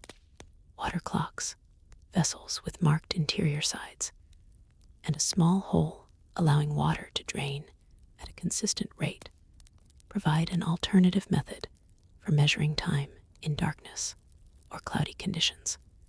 Beyond practical timekeeping, Egyptian astronomical knowledge incorporates an understanding of 5 visible planets: Mercury, Venus, Mars, Jupiter, and Saturn, which they consider manifestations of particular deities. The movements of these stars that know no rest are carefully documented, with particular attention to Venus, whose appearance as morning and evening star features in various religious texts. The celestial realm holds profound religious significance. The night sky is conceived as the goddess nut arched over the earth, with stars representing either souls of the deceased or manifestations of deities. The sun god Ra travels through the sky during the day and through the underworld at night in an eternal cycle mirroring concepts of death and rebirth central to Egyptian religious thought. Astronomical alignments feature prominently in monumental architecture. Pyramid complexes include elements precisely oriented to cardinal directions, determined through stellar observation. Some temples align with significant solar events, solstices, equinoxes, or the rising points of particular stars associated with the temple's deity. Sophisticated astronomical knowledge permeates daily life, even for those without specialized training. Farmers time their planting by stellar observations and lunar phases. Fishermen plan their activities according to tides influenced by the moon. Religious festivals follow celestial cues, with many major celebrations tied to specific astronomical events like solstices or the appearance of certain stars. For you and your family, the most visible manifestation of this astronomical understanding is the predictable rhythm it brings to community life: when to wake, work, rest, and sleep, when to plant and harvest, when to celebrate religious festivals, all guided by careful observation of celestial patterns recognized across countless generations. The first cities and urban planning. As you return to your dwelling at day's end, you navigate narrow winding streets that form a seemingly haphazard pattern. Yet this arrangement reflects both practical adaptations to environment and the organic growth of settlements over centuries, an early form of urban development predating formal planning concepts, but still exhibiting organizational logic. Egypt during the Pyramid Age features various settlement types, from rural hamlets to workers' villages to administrative centers and religious complexes. True urban centers are relatively few compared to contemporaneous Mesopotamian civilization, with most Egyptians living in small agricultural communities along the Nile. Workers' villages associated with pyramid construction show the most deliberate planning. Archaeological evidence from sites like Giza reveals orthogonal layouts with standardized housing units arranged in regular blocks. These planned communities include specialized areas for administration, food production, craft activities, and worker accommodation, reflecting centralized organization directed toward the singular purpose of monument construction. More typical settlements evolve organically over generations, with streets following practical routes between important locations and houses, clustered to maximize shade and protection from desert winds. Buildings share walls to reduce construction materials and provide mutual support, creating dense, interconnected neighborhoods. Street widths rarely accommodate more than a laden donkey, with major thoroughfares perhaps allowing two to pass. Construction materials vary by location and purpose. Ordinary dwellings use mud brick, clay mixed with straw and dried in the sun, an inexpensive material well suited to the dry climate, but requiring regular maintenance and eventual replacement. Stone construction, demanding vastly more resources and skilled labor, is reserved primarily for temples, tombs, and other monumental structures intended to last eternally. Egyptian settlements include specialized areas for various activities. Markets typically develop near settlement entrances or major intersections. Craft production that requires similar resources or creates significant waste, like pottery making or metalworking, tends to cluster in specific neighborhoods, often on settlements' peripheries due to fire risks or unpleasant odors. Administrative functions center around prominent buildings like temples or governors' residences. Water management represents a critical aspect of settlement planning and maintenance. Canals bring Nile water to communities situated away from the river's immediate banks. Wells supplement this supply in some locations where groundwater is accessible. Public and private cisterns store water during abundant periods. Drainage systems, though rudimentary, direct wastewater away from living areas, though not always effectively, contributing to disease transmission. Waste management poses considerable challenges. Household waste typically accumulates in designated areas at settlements' edges, eventually creating mounds that grow over generations. Human waste management varies from simple pit latrines to portable containers emptied into disposal areas or used directly as agricultural fertilizer, though Egyptians lack germ theory understanding. The practical association between waste and illness leads to various mitigation strategies, including locating disposal areas downwind of settlements. Public and private spaces blend more fluidly than in modern urban environments. Much activity occurs outdoors in courtyards or streets, with indoor spaces reserved primarily for storage, sleeping, and shelter during inclement weather. Flat rooftops serve as additional living and working space, particularly during evening hours when their elevation captures cooling breezes. The settlement you inhabit represents an accumulation of generations of practical solutions to environmental challenges, resource constraints, and social needs, rather than a deliberately designed environment. Yet, within its seemingly chaotic arrangement lie sophisticated adaptations to climate, available materials, and Egyptian social structures, an organic urbanism that effectively supports community life. The story of Neferhotep, the man who built better homes. As evening falls and families gather in doorways seeking cooler air, an elderly man named Tahemhat shares the story of Neferhotep, a builder whose innovations improved countless ordinary lives during the reign of Pharaoh Khafre. Born in a delta village, frequently damaged by floods, Neferhotep learned the builder's craft from his father, but questioned traditional construction methods. Observing how certain homes withstood inundation better than others, he began experimenting with foundation techniques, eventually developing a method using a layer of compacted sand and gravel beneath mud brick structures that improved drainage and reduced structural damage during flooding. When a royal official visited his village following a particularly destructive inundation, Neferhotep boldly demonstrated his technique, showing how homes built using his method remained standing while traditional structures had collapsed.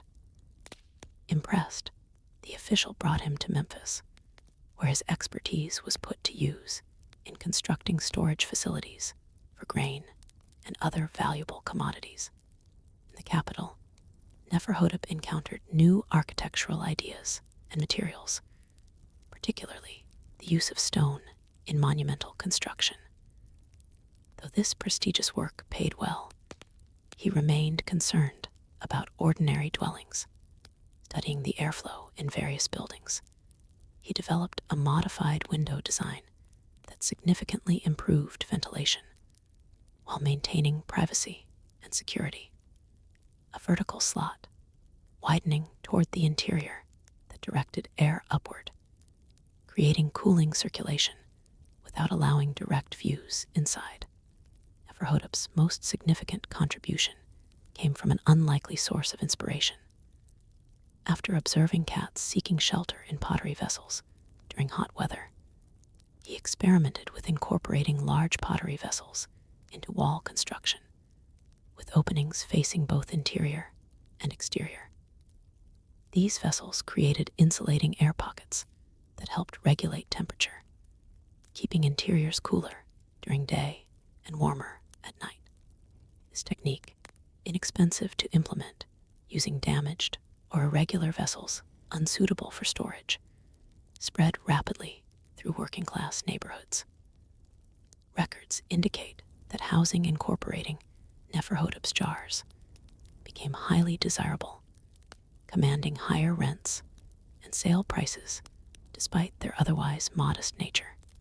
Late in life, Neferhotep returned to his native village, where he trained local builders in his methods and oversaw reconstruction efforts following a devastating flood.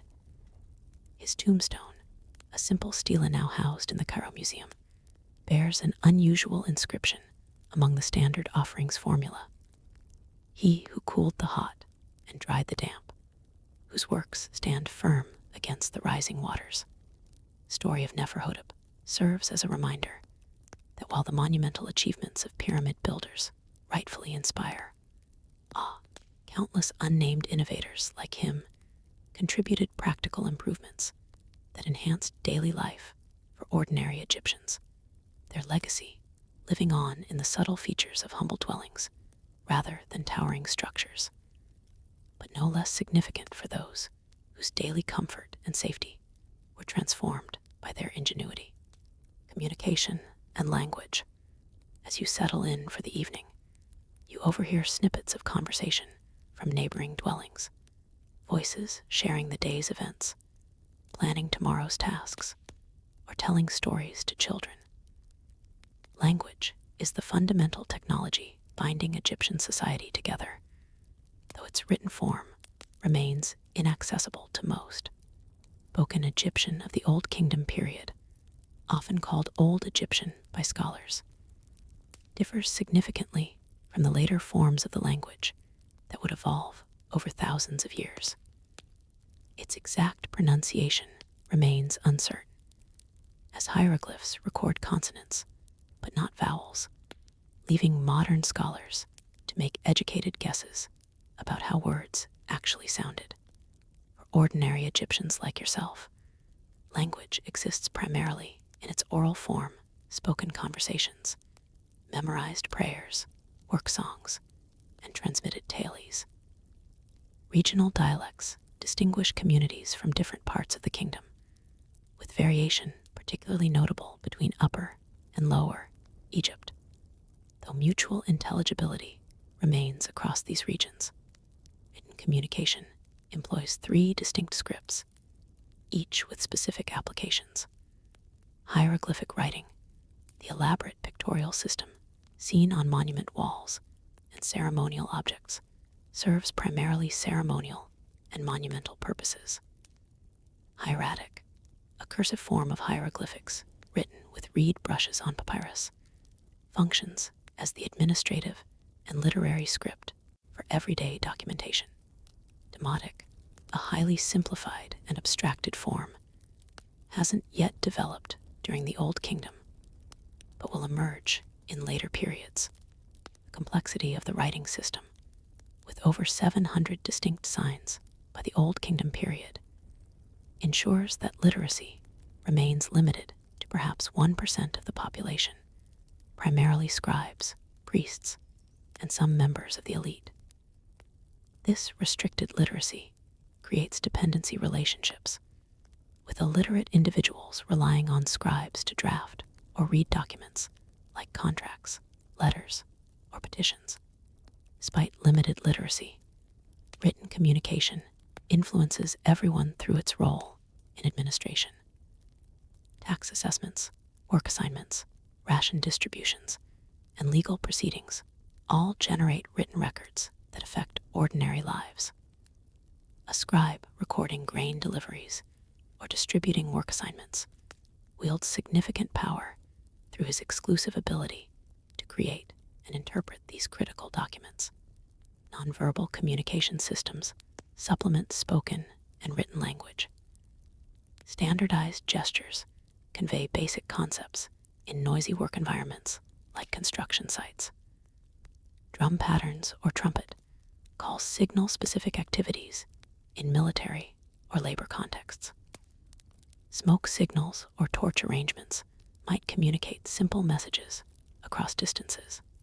Messages requiring physical transmission between locations travel with human couriers, either dedicated messengers for official communications or individuals already making journeys for other purposes. The kingdom maintains a rudimentary postal system for government communications, with way stations along major routes where messengers can rest and transfer documents to fresh carriers. Speed of information transfer depends entirely on the movement of people. News from distant regions might take weeks to reach the capital, traveling at the pace of boats or walking messengers. This communication delay shapes governance and social connections, with local officials exercising considerable autonomy by necessity and family members in different settlements, maintaining connections through infrequent visits rather than regular correspondence. You and your community. Communication remains primarily local and immediate conversations with family and neighbors, instructions from supervisors, announcements from officials, and stories shared during evening gatherings. Writing exists as a mysterious and powerful technology that affects your life through the administrative apparatus it enables, but remains beyond your personal reach or understanding. Emotional life and social bonds.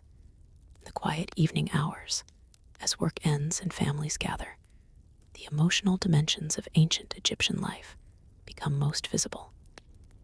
Though separated by millennia and profound cultural differences, the fundamental human experiences of love, grief, joy, and connection remain recognizable across time. Family relationships form the core emotional bonds in most Egyptians' lives. Despite marriage's practical economic aspects, evidence from letters, tomb inscriptions, and artistic representations suggests genuine affection often developed between spouses. One surviving love poem from a later period captures sentiments likely familiar in the Old Kingdom as well. My heart beats rapidly when I think of my love for you. My one and only, my heart's desire. Parental love, particularly evident in the treatment of young children, manifests in surviving toys, protective amulets specifically designed for children, and tomb scenes showing affectionate family interactions. The high child mortality rate doesn't appear to have diminished emotional investment in young lives, but may have influenced how quickly and deeply that attachment formed.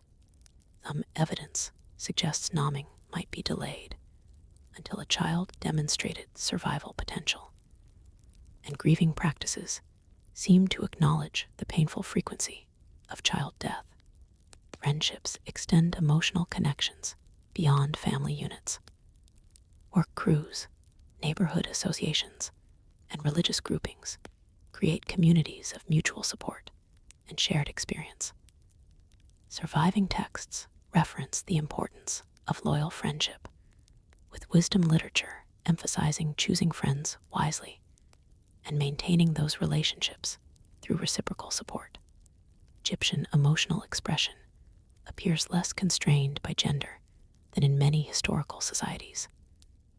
Men and women both express grief through dramatic mourning rituals, joy through dance and celebration, and affection through physical and verbal expressions. Tomb biographies and literary texts suggest the value placed on emotional intelligence, understanding others' feelings, and responding appropriately as a component of proper order. Despite these recognizable emotional patterns, ancient Egyptian emotional experience is shaped by cultural frameworks quite different from modern ones. Religious beliefs provide interpretive structures for experiences like dreams, which are considered potential communications from deities or the dead rather than purely psychological phenomena. Emotional states might be attributed to external influences, deities, malevolent forces, or the dissatisfied dead, rather than internal psychological processes. Mental health conditions receive various interpretations depending on their manifestation. Some symptoms we would now associate with depression or anxiety disorders might be attributed to spiritual causes, particularly the displeasure of gods or inadequate provision for deceased relatives. Treatment accordingly blends physical remedies with religious rituals addressing these perceived supernatural causes. The emotional impact of physical illness and pain shapes daily experience in a society without effective analgesics or treatments for many common conditions. Chronic pain from injuries, dental problems, parasitic infections, and occupational wear becomes a constant companion for many adults, influencing mood and social interactions. Community celebrations provide emotional release and reinforcement of social bonds. Religious festivals combine spiritual observance with feasting, music, and sometimes ritualized intoxication, creating circumstances for emotional expression outside everyday constraints. Even work environments incorporate emotional elements through music, rhythmic chanting, and competition between teams that builds group solidarity. Harsh realities of ancient life, high mortality, physical suffering, vulnerability to environmental factors, don't appear to have produced a predominantly grim or fatalistic emotional tone. Literary works, artistic representations, and archaeological evidence suggest a culture that embraced pleasure, humor, and celebration alongside acknowledgement of life's hardships. Wisdom texts consistently advise enjoying life's offerings while maintaining proper conduct. Follow your heart and your happiness as long as you live. Do not depress your heart. Follow your heart and your happiness. Attitudes toward death and afterlife. As night falls completely and you prepare for sleep, thoughts might turn to mortality, an ever-present reality in ancient Egyptian life, and a central preoccupation of the culture that built the magnificent tombs rising on the plateau beyond your village. Death in ancient Egypt is omnipresent and frequently premature by modern standards.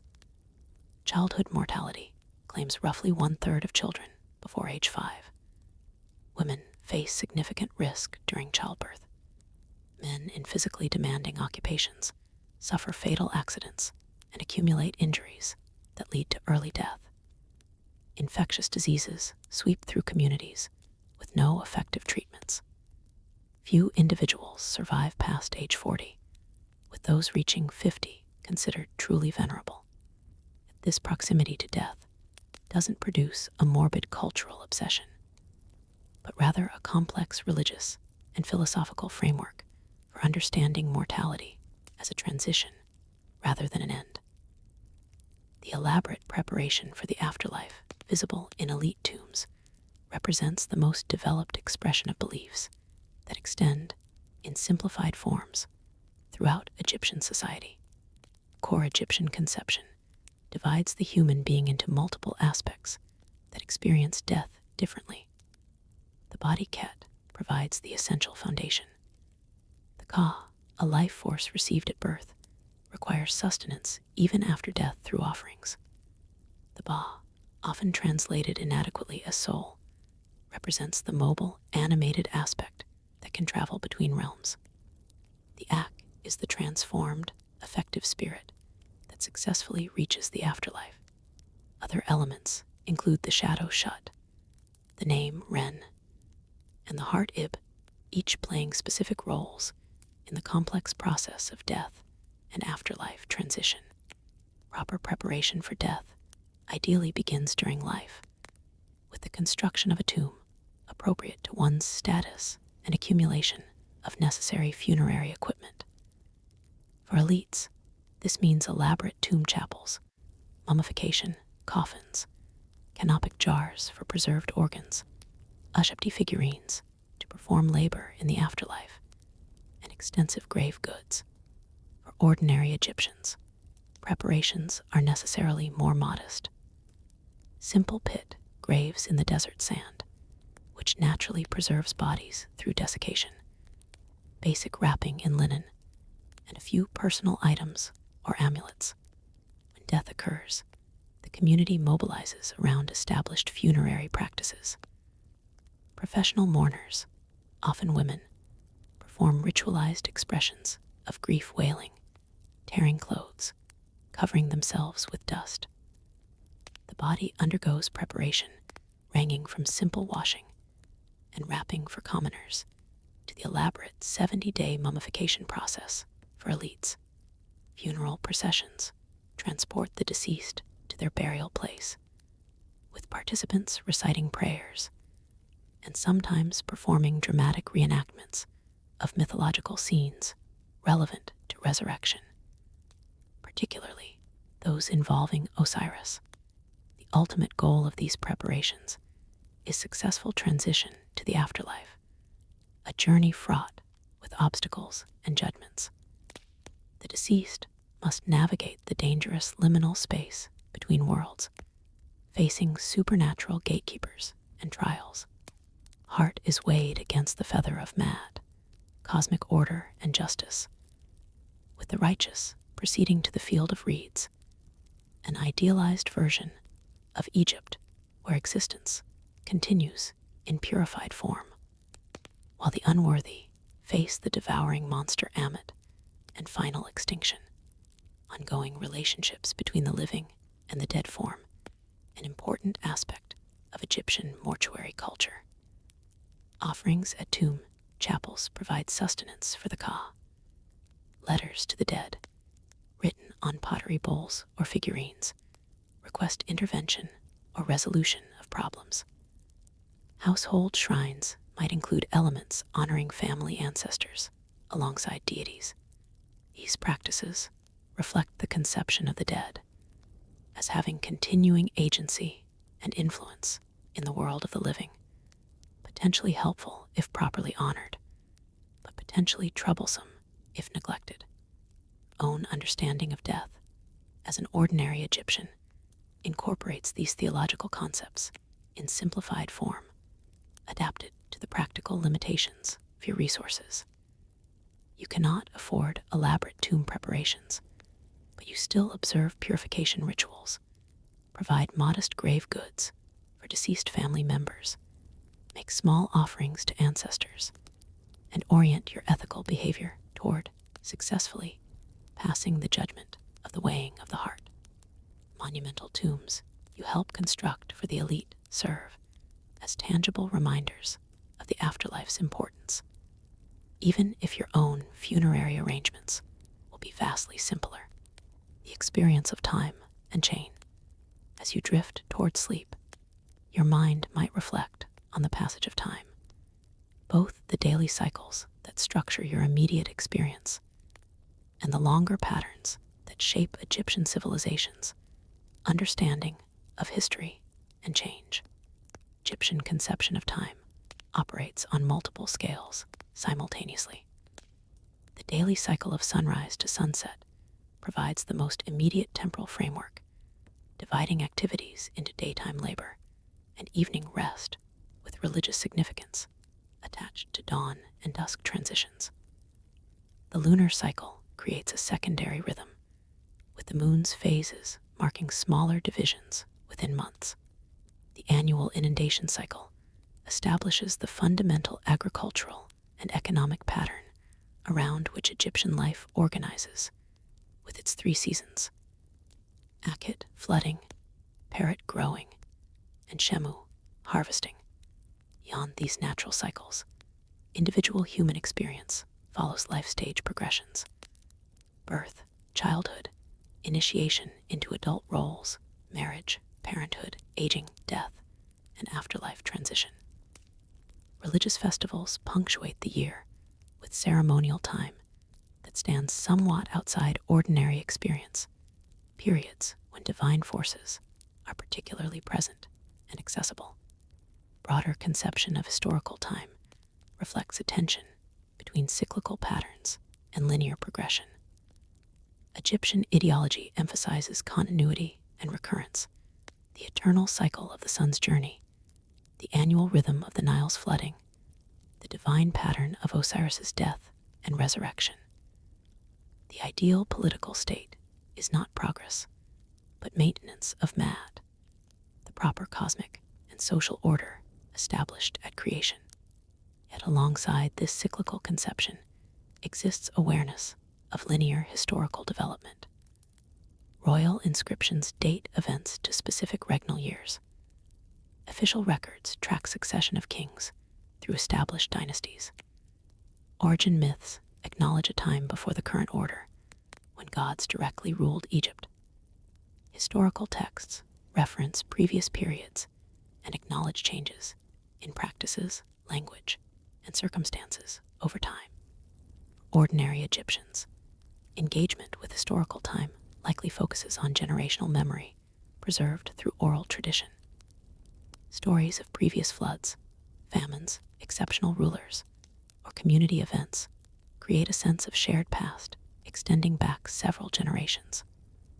Beyond this direct memorial connection, history becomes mythologized, blending with religious narratives about creation, divine interventions, and the establishment of Egyptian institutions by gods and culture heroes. Our own temporal experience centers primarily on immediate cycles, the daily rhythm of work and rest, the annual agricultural pattern, and the progression of life stages within your family. The monumental constructions you help build, designed explicitly for eternity, connect you to a longer temporal perspective. The pyramids themselves represent an attempt to establish permanent order against time's entropy, to create something that will endure when everything else has passed away. This complex temporal consciousness, balancing immediate cycles with awareness of deeper historical patterns and aspirations toward eternal structures, characterizes Egyptian civilization's distinctive relationship with time.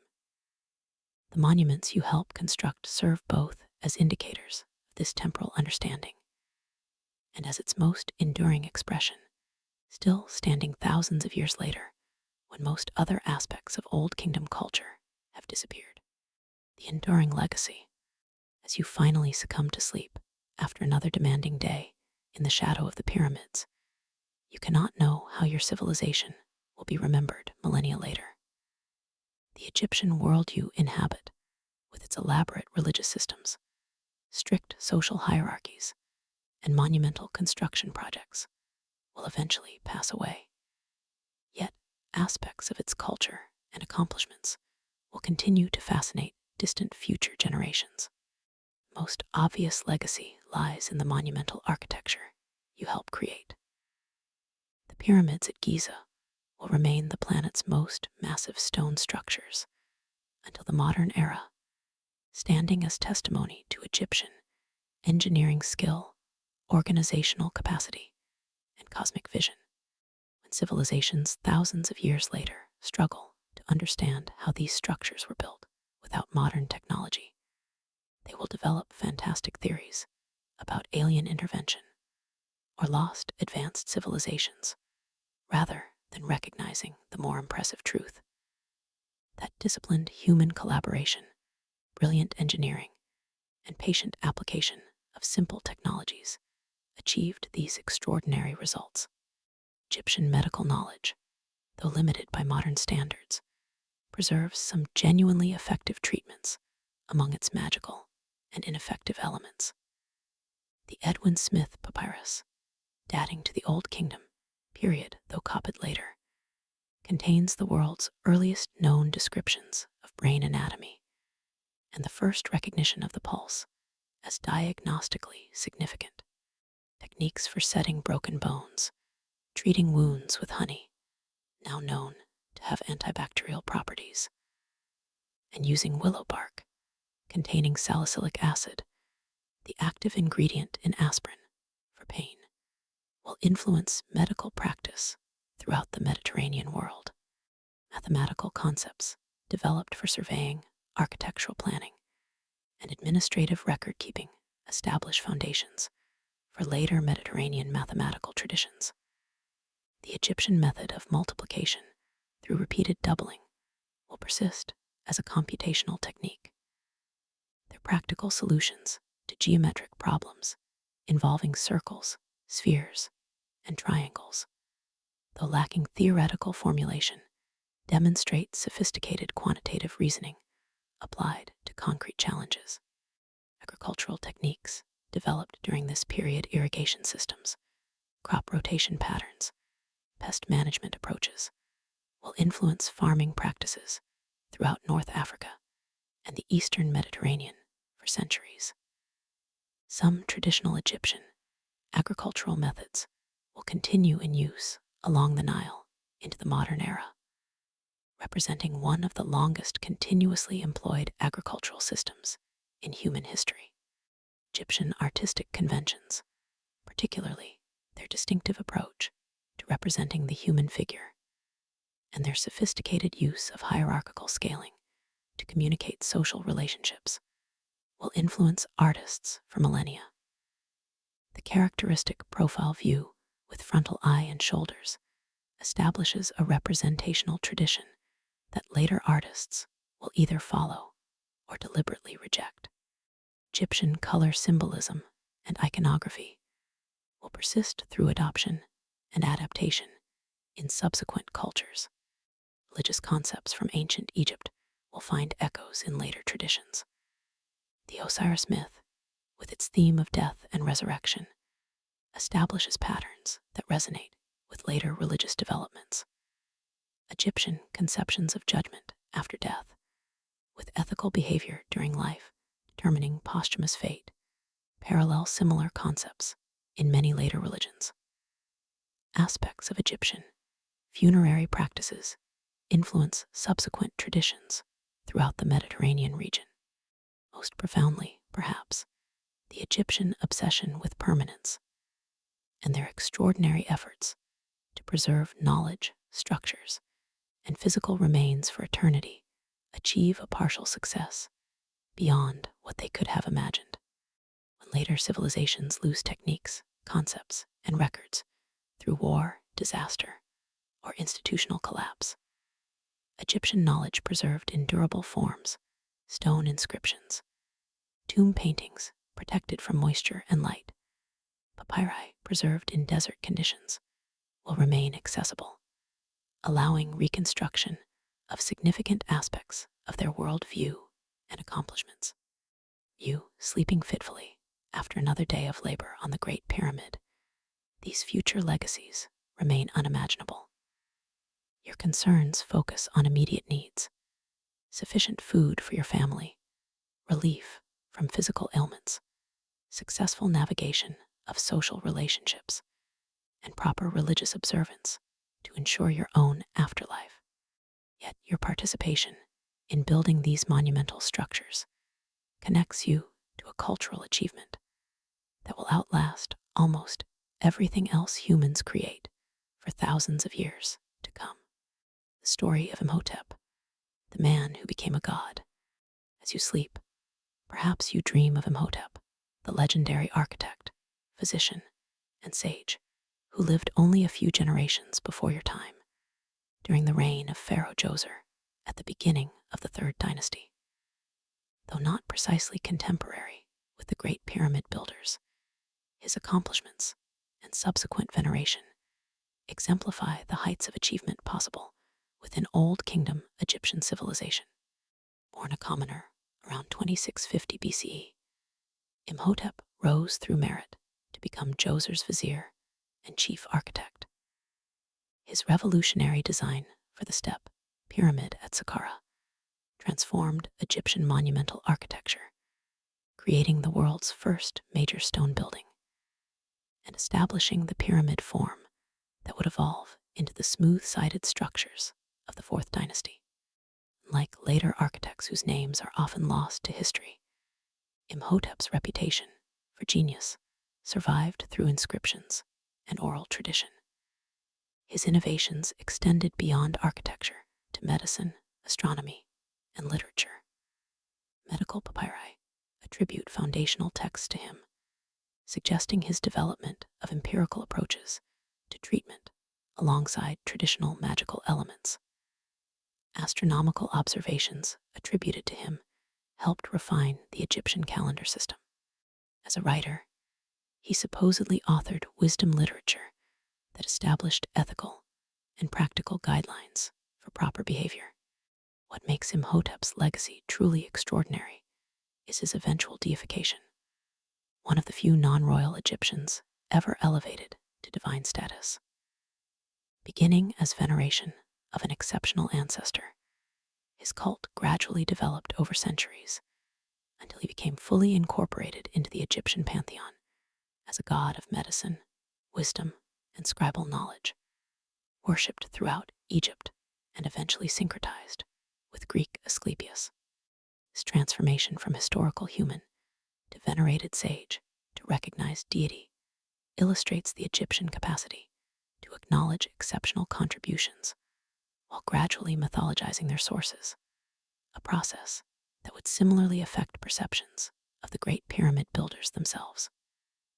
By your time working on Khufu's pyramid, Imhotep's historical achievements have already begun merging with legendary embellishments, creating a figure who bridges the human and divine realms. Imhotep's story serves as an inspiring conclusion to our exploration of ancient Egyptian daily life, a reminder that while ordinary existence in this civilization involved significant hardship, limited technology, and rigid social constraints, it also created contexts where exceptional individuals could achieve works of lasting significance, eventually transforming the humble reality of mud brick, copper tools, and backbreaking labor into monuments that would stand among humanity's most enduring achievements.